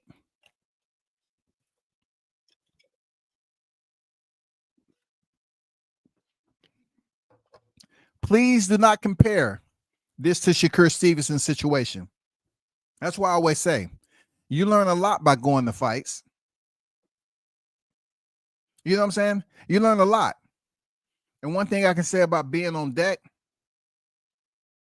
myself and my colleague Shaw News, is that we seen it firsthand. Shakur was trying to lose the weight and he couldn't get it done. And that's why I was showing you the picture the other day that I took of Shakur in the grand moment when he was over there looking miserable. This is one of the most classic last fights at your division, stripped of your titles, stripped, yo. He wasn't just a champion, he was a unified champion, stripped of your titles, and you over there and you see this. This is one of Shakur Stevenson's best pictures of showing the agony of defeat when it comes to the scales, man. Look at him. That's as a person that Keyshawn was looking like that. That's your bro, right? Keyshawn, you weren't looking like this. Keyshawn didn't have this expression on his face. This is an expression right here that say, I did everything I can do. I can't do no more. Period. I can't do no more. I'm done. Shout out to Mr. Gumbo, aka Hot Grease, in the building, man. My brother is on deck. One of the wisest statements ever said, if you don't believe in what I see, believe in what I do. Keyshawn, you proved that statement true. Hey, facts, man. You know what I'm saying? If you don't believe in what I see, believe in what I do. And we know that ACTION is very, very important when people are putting their money behind you. I'm not sure what the numbers look like when the promotion was dealing with, trying to scrub everything and police and, get the numbers right, clean up everything after it's all. I'm curious to know how much money the promotion lost, Top Rank lost from this. I want to know how many tickets was refunded. I would like to know that. I know there was some comp tickets probably passed out because in an event like this, you have so many people. I know Michael Vick didn't pay for his ticket. I know AI didn't pay for his ticket. I mean, there's some people that pay for their ticket. But shout out to Gumbo, man. One love to you. Thanks for the donation. Hope all is well out there in them roadways, man. We'll take an escrow. Thank you. He was in the back taking selfies. Bob gonna get that money back. Yeah, he gonna get it back, but I just want to know if there's gonna be any punishment for Keyshawn. You know, is he gonna get reprimanded for his actions and for how he blew an entire fight card? Salute the team Mason for doing what they were supposed to do. Yes.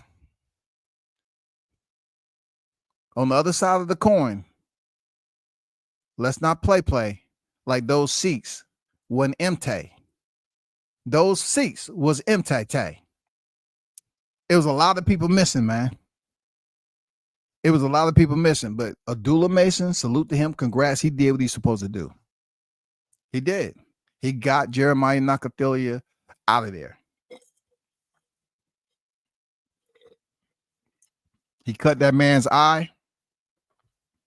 Look, and they say, you know what? This is the perfect time for us to call this main event short. I don't like this weekend. It's all bad. Let's hurry up and get up out of here. Man, Nakathila got that cut over his eye, man. They called the fight. Shout out to Carlos Rosado in the building. WCS salute. Proud of my Philly boy Albright with the dub last night. It wasn't a good night for the Davis boys last night. No, it wasn't, man. They went 1-2. Damn, boy. That's what I call him. Keon did what he's supposed to do. He did, man. Keon did what he was supposed to do. Salute to Keon, man. Congrats. You know, it hit him when Abdullah came marching down the runway for the main event. Keyshawn acted out embarrassment and chose to take it out on Albright in the most unprofessional way. That's a chump. I feel you on that, man. I feel the whole process of his kid being in close proximity of him, not doing it the first time, but actually trying to engage in another fight with Albright's brother. You know what I'm saying? I mean, that to me, you got your priorities mixed up. Your priorities are screwed the F up, man. This is what happened 40 years ago with Spinks Muhammad. The HBO card was scrapped. This is the reason they had weigh-ins the day before. Damn. I mean, man, this is going to linger around for a long time. I'm not going to hold you. This is going to linger around for a long time, man. That was an opportunity Keyshawn was given again, and he should have taken it serious, even more serious than the first time he showed up. He should have taken it serious, bro. Shout out to TGB in the building, man. What he do? What he do with you, man? At WCS Salute King, shout out to the rest of the chat. For now on, it's Keyshawn, bad for business. David, ooh, pure clown-ish. I like that. I like that hit, man. Keyshawn, bad for business. They own your neck. They own your neck, man. Hope all is well your way, TGB. That 95 needs reschooling. Come on, Bruce. You know how they play ball, man. You know how they play ball when them cats be sitting outside the apron, man. You know how they play ball. It's always one. It's always one that's going to be far off, man, and they don't care. Albright beat Kevin fair and square. Like it's no way, Key, you mad at Albright, homie. You was embarrassed. You effed up. Pimp across the board. You know what I don't understand is that why were they still in the building? I'm just saying. Why were y'all still in the building? You wasn't fighting. There's no reason for you to hang around and watch Abdullah Mason fight Jeremiah, why were you still in the building? Calvin fight was over. It was nothing you had left at all to be in the building. But when Abdullah Mason, like you said, came down there walking doing the ring walk, you know, the embarrassment, you know, the bulbs start going off, the red bulbs start flickering. I'm telling you, Keyshawn has some shit going on up top, man. He need to tune that up a little bit. Hey, Keyshawn need a recalibration, man. This dude, he want to be one of those guys that give you a story, a documentary from inside the walls. Today we're talking to the former WBO lightweight world champion, Keyshawn Davis, who is now on his 6th year behind bars in Virginia State Institution. At one point in time, a thriving, up-and-coming, rising talent in boxing to a now convict. Keyshawn want to be locked up, dog. How many times are we going to see Keyshawn busting through a crowd trying to fight people? That's what I tell people all the time. Like, you can hang and be around the company of a fighter like Crawford, who's a superstar. That doesn't mean these youngins want to listen, man. I'm not trying to be and compete with these youngins. They are who they are. They're on a whole different mindset. You know, the social media game, the communication game is different. The young ones, man, I don't know, man. I don't know why they just look at and they're not seeing how expensive the economy is right now. You know, they're in a position that a lot of us in this chat is not. He gets a chance to make several million in one sitting if he keeps on doing what he's supposed to do. He's fighting on national television. But hey, man, he don't care, man. He did not care. Yeah, the Omaha Monster was there, man, for sure. But hey, you didn't see him going in behind Keyshawn. Crawford probably looking at that dude like, man, he don't get it. He don't get it. I bet he ain't trying to roll up on Crawford with all that rah-rah shit. I'm telling you, man, like, there's no way you waking up this morning happy after seeing this. Not at all, man. Not at all. Effed over his family and fans, yes, for sure.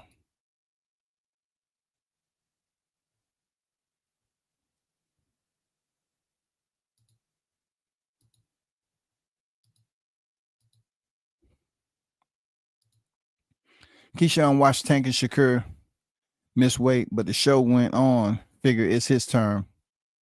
You might be right, man. But look, none of them missed weight the amount of pounds that Keyshawn did. I mean, Keyshawn was damn near 4.5. That's just on a whole nother level, man. Of come on, yo.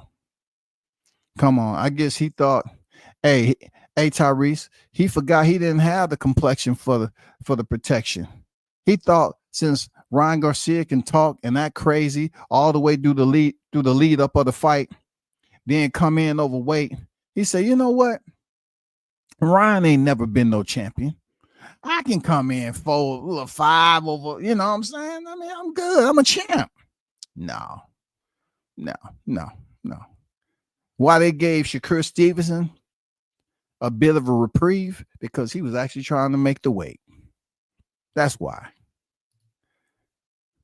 Shakur didn't get behind the mic after he missed weight. They say he missed weight. Shakur went back in that mug. Okay, he been stripped of the titles. He started to rehydrate.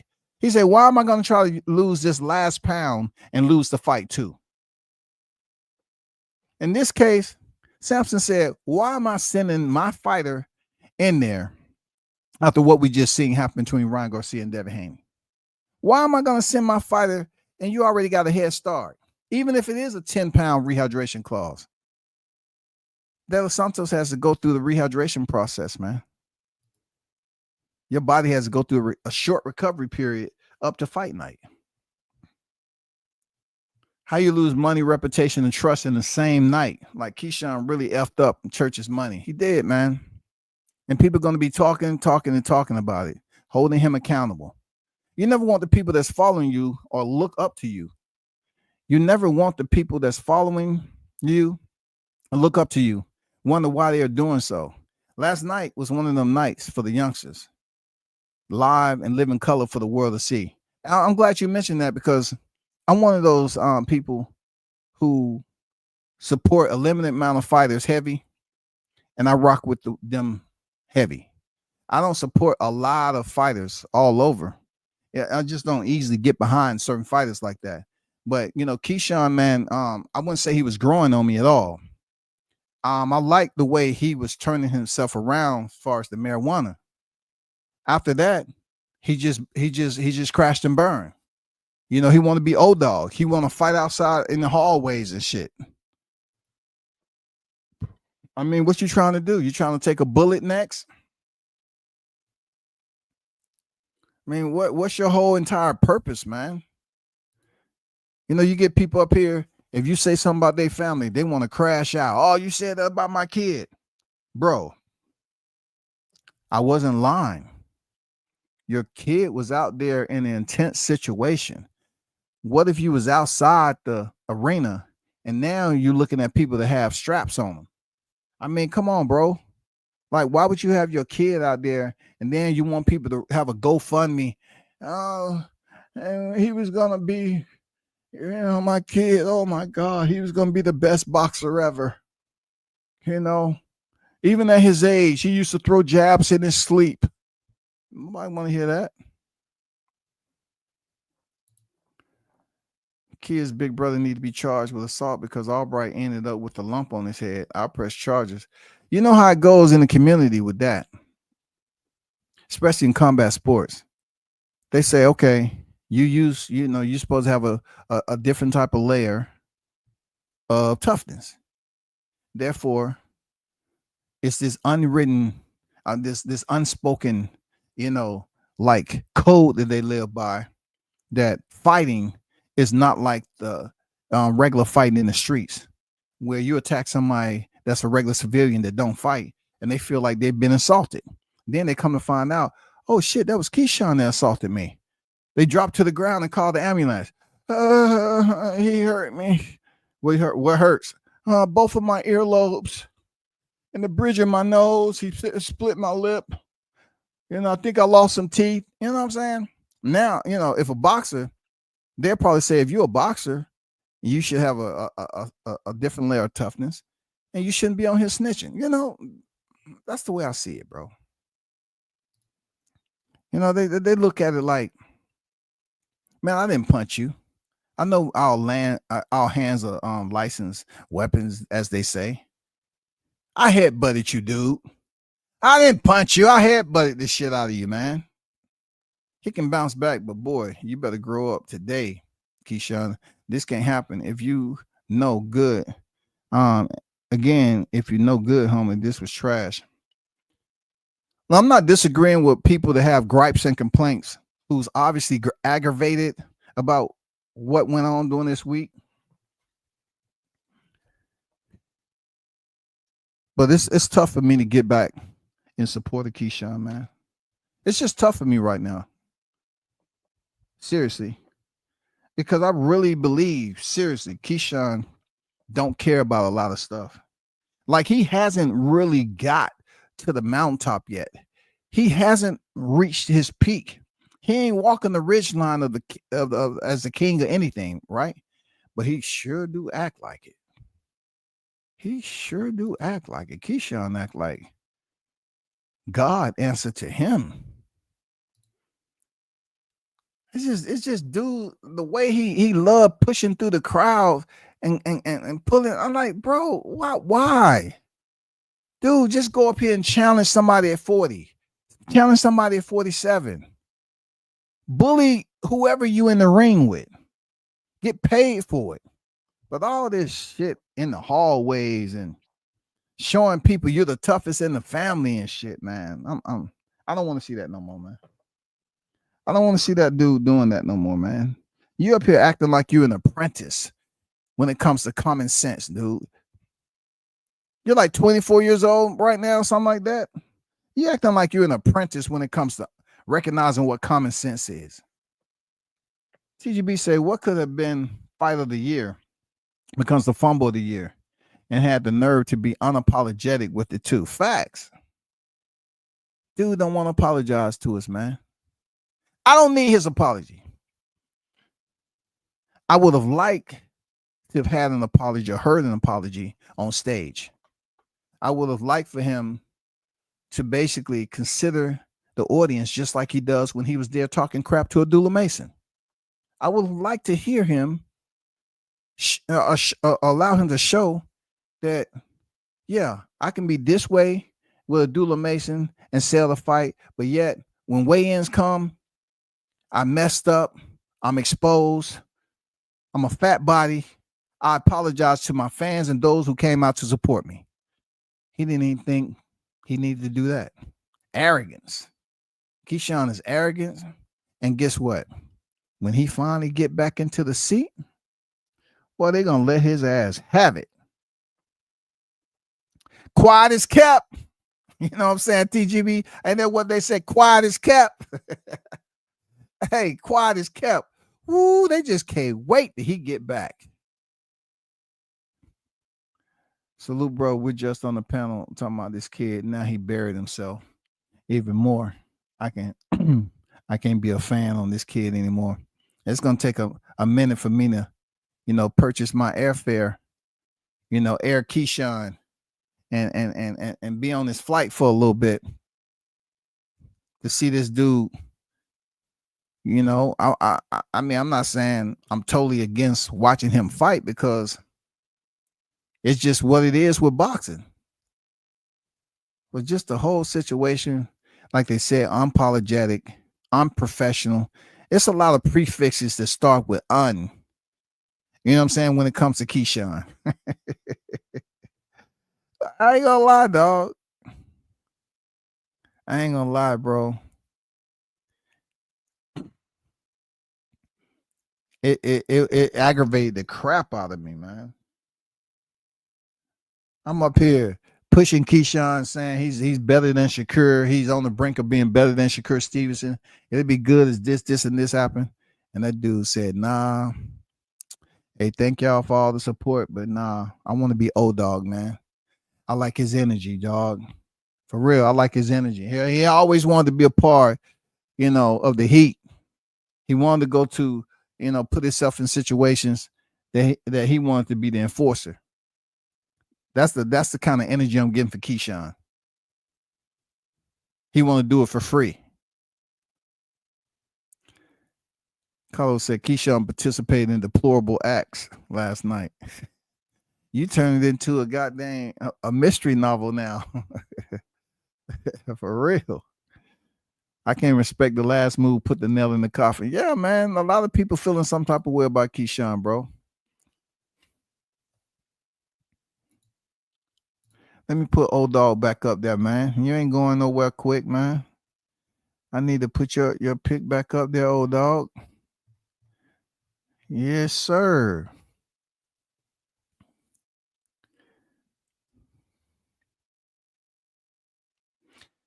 I can understand if it was De Los Santos was in the back and Key saw him join with each other. I get that. He wouldn't put no hands on no De Los Santos, man. He wouldn't put no hands on De Los Santos, man.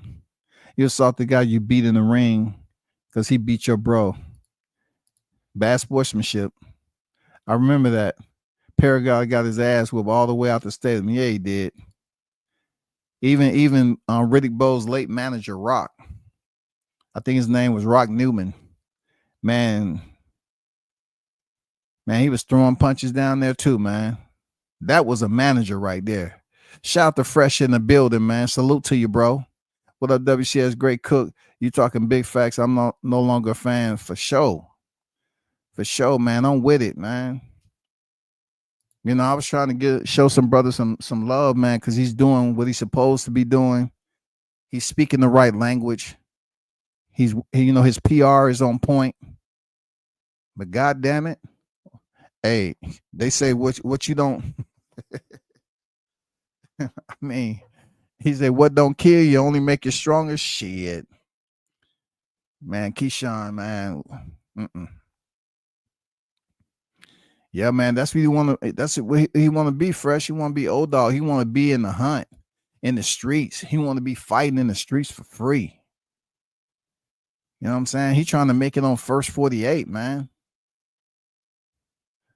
Hey, they want to say fall from grace, Norfolk, Virginia. Promising boxer, Keyshawn. You know what I'm saying? I'm still a fan, but I lost some respect. Unfortunately, in today's young culture, this only makes him more popular if we really being honest. I'm not sure, man. I'm not sure. I totally understand where you at because controversy sells, right? And in boxing, there's a time and a place for certain fighters to have controversy attached with them. Recently, Ryan Garcia had controversy like it's cool. You know, Caleb Plant and Jamal Charlo had controversy attached to it. Benavidez and Charlo at one point in time had controversy attached. Gary Russell Jr., Teofimo Lopez, of course. It's good to have some controversy attached to it. But when you just absolutely squander the main event and you didn't get paid.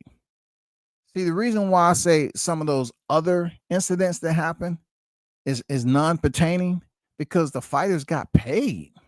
It's almost like Keyshawn screwed himself over bad. You walk up out of there with 0, but your temper goes to 100.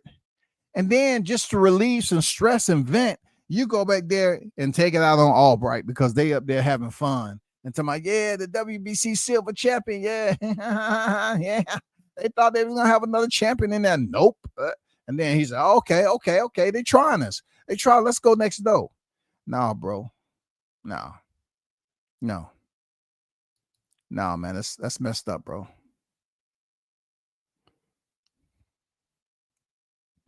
Promote Davis. Fight is Sing Sing. I don't think a lot of these cats know what Sing Sing is, Bruce. Fresh say, yep, them Monster Energy drinks be having folks super turned up out there, for real. I don't know if anybody saw freaking Keyshawn eating those snacks, man, but boy act like he was super hungry, man. Like, man, they was killing that popcorn over there. Maybe that popcorn had a little bit of cayenne pepper on it. You know what I'm saying? Like, good Lord, bro. What pissed this man off? What pissed him off, man? And then you don't have no GPS coordinates on your child. You don't have no GPS coordinates. And you want to conveniently pick up your kid? No, man. You think about your kid before you want to go into a battle that you don't have to participate in. And military is different. You don't want to go over there to the combat zone and you're considered a conscientious objector and it's paperwork that's going to be done on you and you're going to the brig. This battle or this dang little ruckus that he wanted to be a part of, it was voluntary. So you didn't have to be there, bro. He's out to what he did yesterday. I can't respect it. He got to grow up a little for me to rock with him again. I'm a grown man. I can't follow no kid.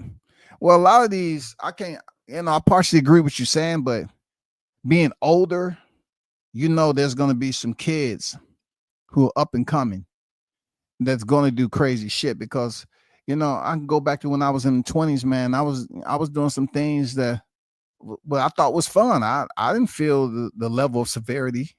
I was out on my own having fun. So I'm not comparing myself to Keyshawn. All I'm saying is Keyshawn is in a position that's higher than the average civilian in life. You hold down a profession which in the amateur ranks, you earned a silver Olympic medal. So you bring that over here with your credentials and you start building on that when it comes to your legacy. With that said, you have to learn, or people that's around him on his team, being is not a military structure. You have to hope and wish so-and-so is willing to change themselves and mature and continue to know what it is to brand themselves accordingly. Keyshawn has had some little issues with that. You know, he's had some little issues.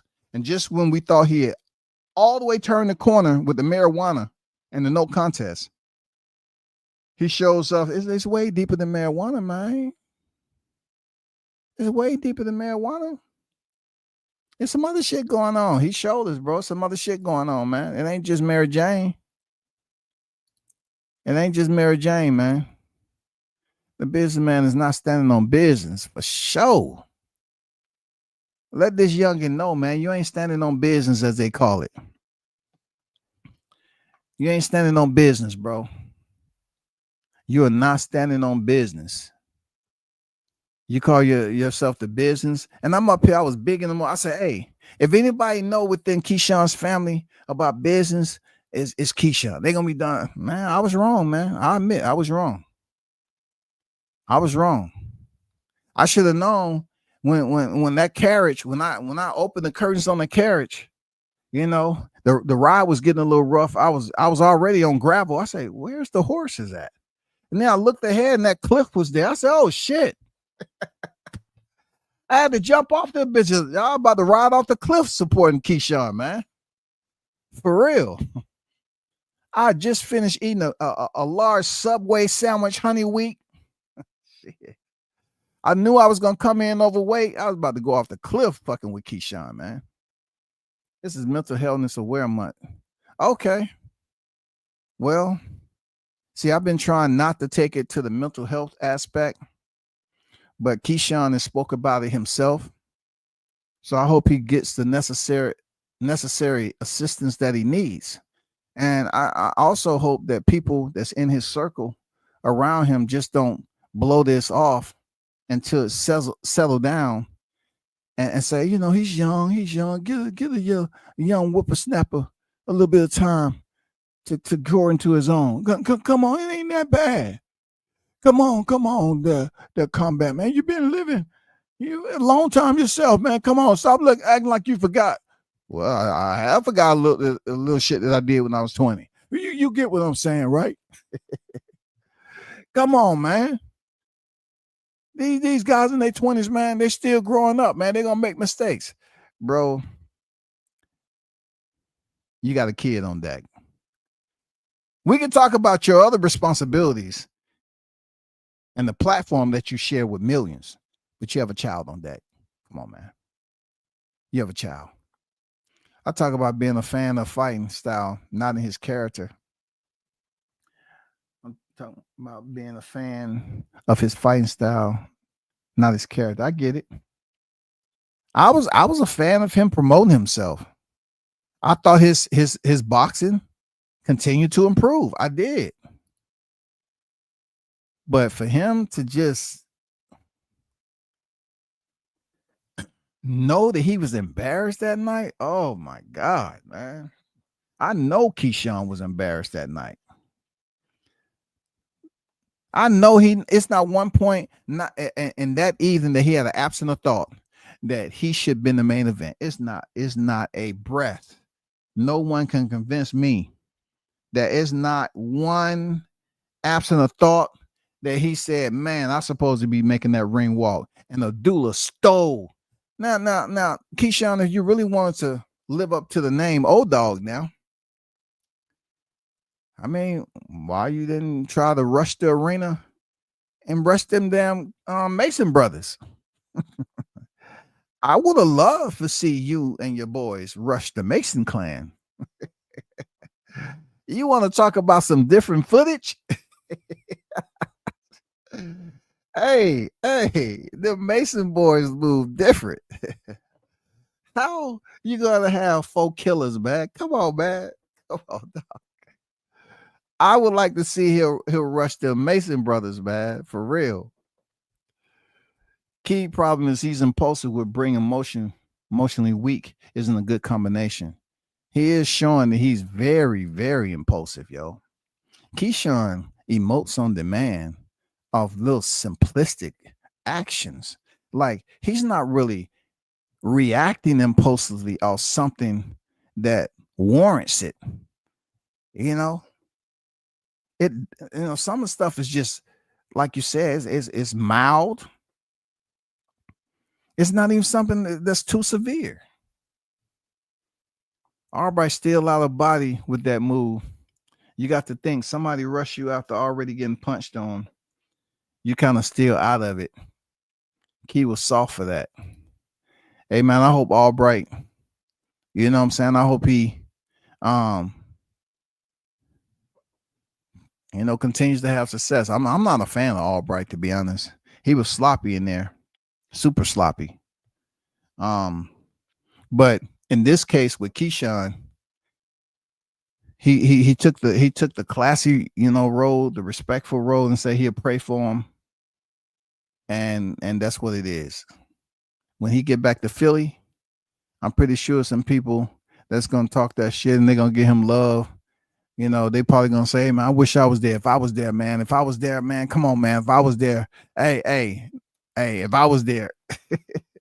Yeah, that wouldn't have went down like that, dude. He snatched that ish from them in VA. I got to respect it. They were so hurt they wanted to jump him. You seal the deal. I'm pissed off. Shout out to Albright. I just wanted them to jump them Mason brothers like that.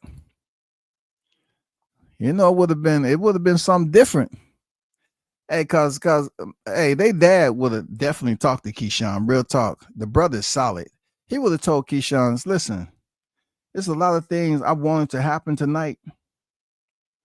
And more so my son going in there and winning his fight. But this right here, no, I'm not trying to go through with this. He would have tried to speak some logic into Keyshawn, man. He said, do you see what's behind me, man? Listen. It's a reason why I built up my family like this. Do you see my sons behind me? Hey, man, you ain't just dealing with Abdullah. Shit. He said, shout out to Bomack and Crawford for apologizing to Albright, even though they had nothing to do with the ignorance. Facts, man. Shout out to Bomack and Crawford for going in there and cleaning, just spraying some 409, trying to sanitize the area on what Keyshawn did, man. You know what I'm saying? Keyshawn, he's the type of dude that, he check into a hotel and know he has to leave a deposit for what they call not essentials, but a little deposits that a little deposit you have to use in case you break something or whatever. He's the one going there knowing he got that on file and say, well, I might as well use it. I might as well break some shit. Keyshawn made any apologies or he still got the spirit of old dog in him? No, he got that old dog in him, bro. Did you ever hear old dog apologize to anybody that he messed? No. Nah. He ain't apologized yet, bro. Albright deserved the love like he did what he's supposed to do and got it done. Albright stood like a grown man and made sure his family went home safe. That's grown man for sure. Yeah, he did. I mean, I'm just not one of his big fans just based off what Keyshawn did. I just think he fought a sloppy fight. But as far when it comes to ethics, what was ethical or not? Yeah, it wasn't ethical for Keyshawn to go over there and do that. It wasn't. It was just stupid. Keyshawn was all about the erratic behavior. It was one of the worst nights. If you consolidate all of what Keyshawn contributed to this weekend, it's one of the worst disasters in boxing. It's one of the worst. I'm talking about in the last 5 to 8 years. It's one of the worst by one boxer. It's one of the worst. You're headlining in your town for the second time. You come in overweight. They unwilling to negotiate with you to step into the fight. So that in itself, no one on your team could convince Samson and them to take the fight. It was just all bad. You didn't apologize to the people. You were stripped of your titles. Then you want to sit up there while you was gorging on popcorn. You want to go up there and get mad because Albright's next door and you hear them celebrating, and you want to go over there and headbutt the man and grab him. That's crazy. That's crazy, man. He messed up the bag for all of them. If they can't get love in their hometown, they won't get love anywhere. Well, I'll tell you like this, Fresh. Keon was out in the streets. He was mad because people was asking for a refund. Keon, his heart was aching. So I'm asking you this, Keon. Like, if you was out in the streets telling people don't come up to him for nothing and all that because you mad at whoever is getting a refund, well, let me ask you this: are you holding your brother accountable? No, you're not, because you was with him when he was up there going into the room. So you're just as bad. Keon just as bad, man. He's out in the streets trying to hold people and check people for asking for refunds, but yet your brother's in there fighting for free in the locker room.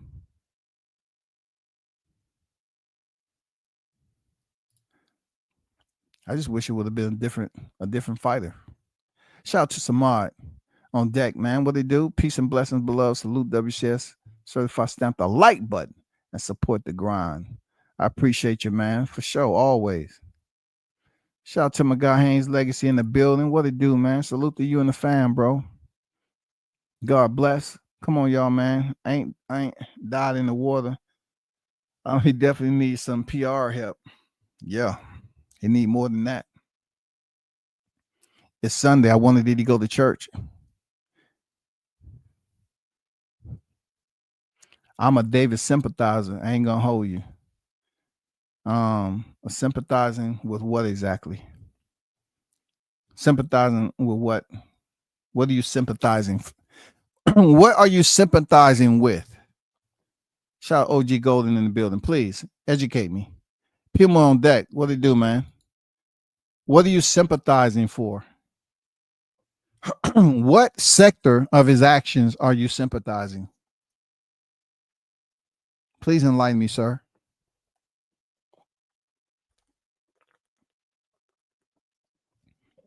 You sympathizing because he chose to put on muscle? He chose to understand that he has a own homecoming that requires him to meet the weight limit of 135 pounds. So he chose to know that when he was doing all those videos, doing most muscular pose and flexing and all that, that he still had to go and weigh in. What is the sympathizing for? This man knew, based off all the experience he had to come in and balance the scales for that fight. Not only that, there Haynes, but he was a current reigning defending WBO lightweight world champion. Come on, man. What is to sympathize for with that? Keyshawn wasn't the star Saturday night, and Kevin lost, so that made him frustrated. Yeah, he was upset, man. Absolutely.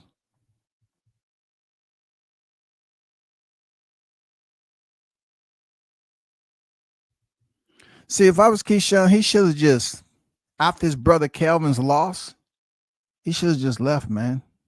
Removed himself from the pain. You know, just come back another day. Remove yourself from the pain, man. Don't stay there. Even at 17-year-old, I knew not to do this, especially not with my child around. That's what I mean. Straight kid, can't rock with that. Hey, squad, don't let it change your whole week, man. Don't go into work like, hey, man, I don't want nobody saying nothing to me. All right, keep your distance. I want 10 feet on all 360 degrees. Stay the F away from me. No, man. Don't let Keyshawn have you disgruntled heading into work tomorrow, man. Kevin was going to have a tough fight and he lost. Yeah, man. Kevin, I always consider him to be the lower tier out of the trio. I always consider that. I always consider him to be that low tier. Time flew by, man. Appreciate you. Appreciate you pulling up, man. No doubt. Be good, bro. Keyshawn did a great job promoting himself and a superb job sending himself down too. Oh man, down the toilet. Yeah, he did. He flushed it. Look, it's always room for improvement. But what I don't like is that just because we within the 48 window, right? People want to look at it like comparing him to other situations. Unless you could compare him to other situations.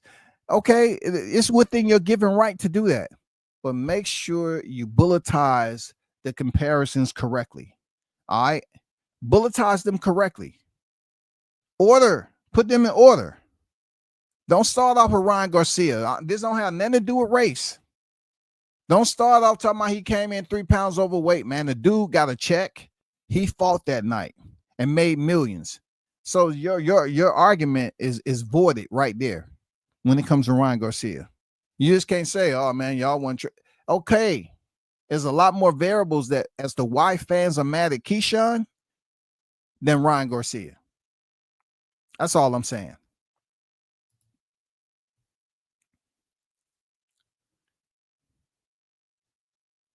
Dang. Keyshawn was acting up. That's why he was removed from the Olympic Training Center, man. He just, I don't know. No. He ain't trying to get it there, Pima. He ain't trying to get it, bro. When he was removed from the Olympic Training Center, I was feeling some type of way. I say, dang. I was trying to see if old boy was gonna make it to the gold medal round. He's gonna try to win the gold. He did make it to the finals. And he was in there with Andy Cruz, a fighter that he ain't been trying to fight. But he'll fight in the freaking hallways, though. But you ain't trying to fight Andy Cruz. Keyshawn wouldn't have ran toward the Russell brothers either. Oh, heck no. Nah, man. It's some families out there he wouldn't have tried that with. Real talk. You're absolutely correct. I wonder if Everlast and the car dealership that is sponsoring Keyshawn is going to drop him. I doubt it. Because you have to, let's put it in perspective a little bit, right? All right. What is some of the bigger reasons that sponsors will release you? It has to do with something criminal. Okay, we can say that Keyshawn Davis did something criminal by so-called headbutting. Okay, cool.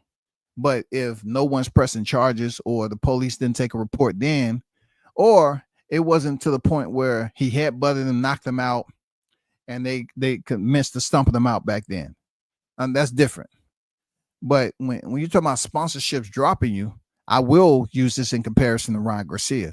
Ryan Garcia was dropped when he made the racist comment and stuff like that, and people felt some type of way. They could no longer support him right now, you know? And it's different for everybody when it comes to losing sponsorship deals. Boxing glove company like Everlast, they don't care about if you violate someone's respect. You know, you violate their boundaries when it comes to respect. I don't think Everlast cares about that because, look, if you are, first of all, mass producing equipment in a sport where you have felons and a lot of unsavory characters fighting as professionals, getting paid as professionals in this sport, then you can't be mad when they show you their hand, right? You can't be mad as a sponsor. It has to be something so grand that it makes the news. Say, for instance, domestic violence, putting your hand on a female in the worst way, you know, stealing something. We've seen over and over again, like certain incidents that happen and sponsorships refuse to abandon their fighter. Because I always tell people, and if you're listening, there's a lot of turnstiles in boxing where fighters come in and different locations with backgrounds, paperwork on them. We can talk about people who started boxing late because they was locked up. But then when they get to a certain point, if they're the special ones, right, they get to a certain point in the sport where they mess up and people say, oh man, they should drop all the sponsorships. Well, it has to be something that's considered to be a bit deeper than disrespect. You know what I'm saying? Something that violates religion, something that violates morals and principles, but more so on a more broader scale that affect a certain community of people. I don't know. It just has to be different. It has to be something that deals with breaking the law, something that deals with being, something that deals with, attachment with criminality. If you're talking about shit like what went down in Norfolk, Virginia, with him fighting in the hallway, it is small business. That's just small beans to a giant. Tears in the bucket. That ain't too much. It's just him showing that he lacks maturity and he has some mental issues going on that he need to correct.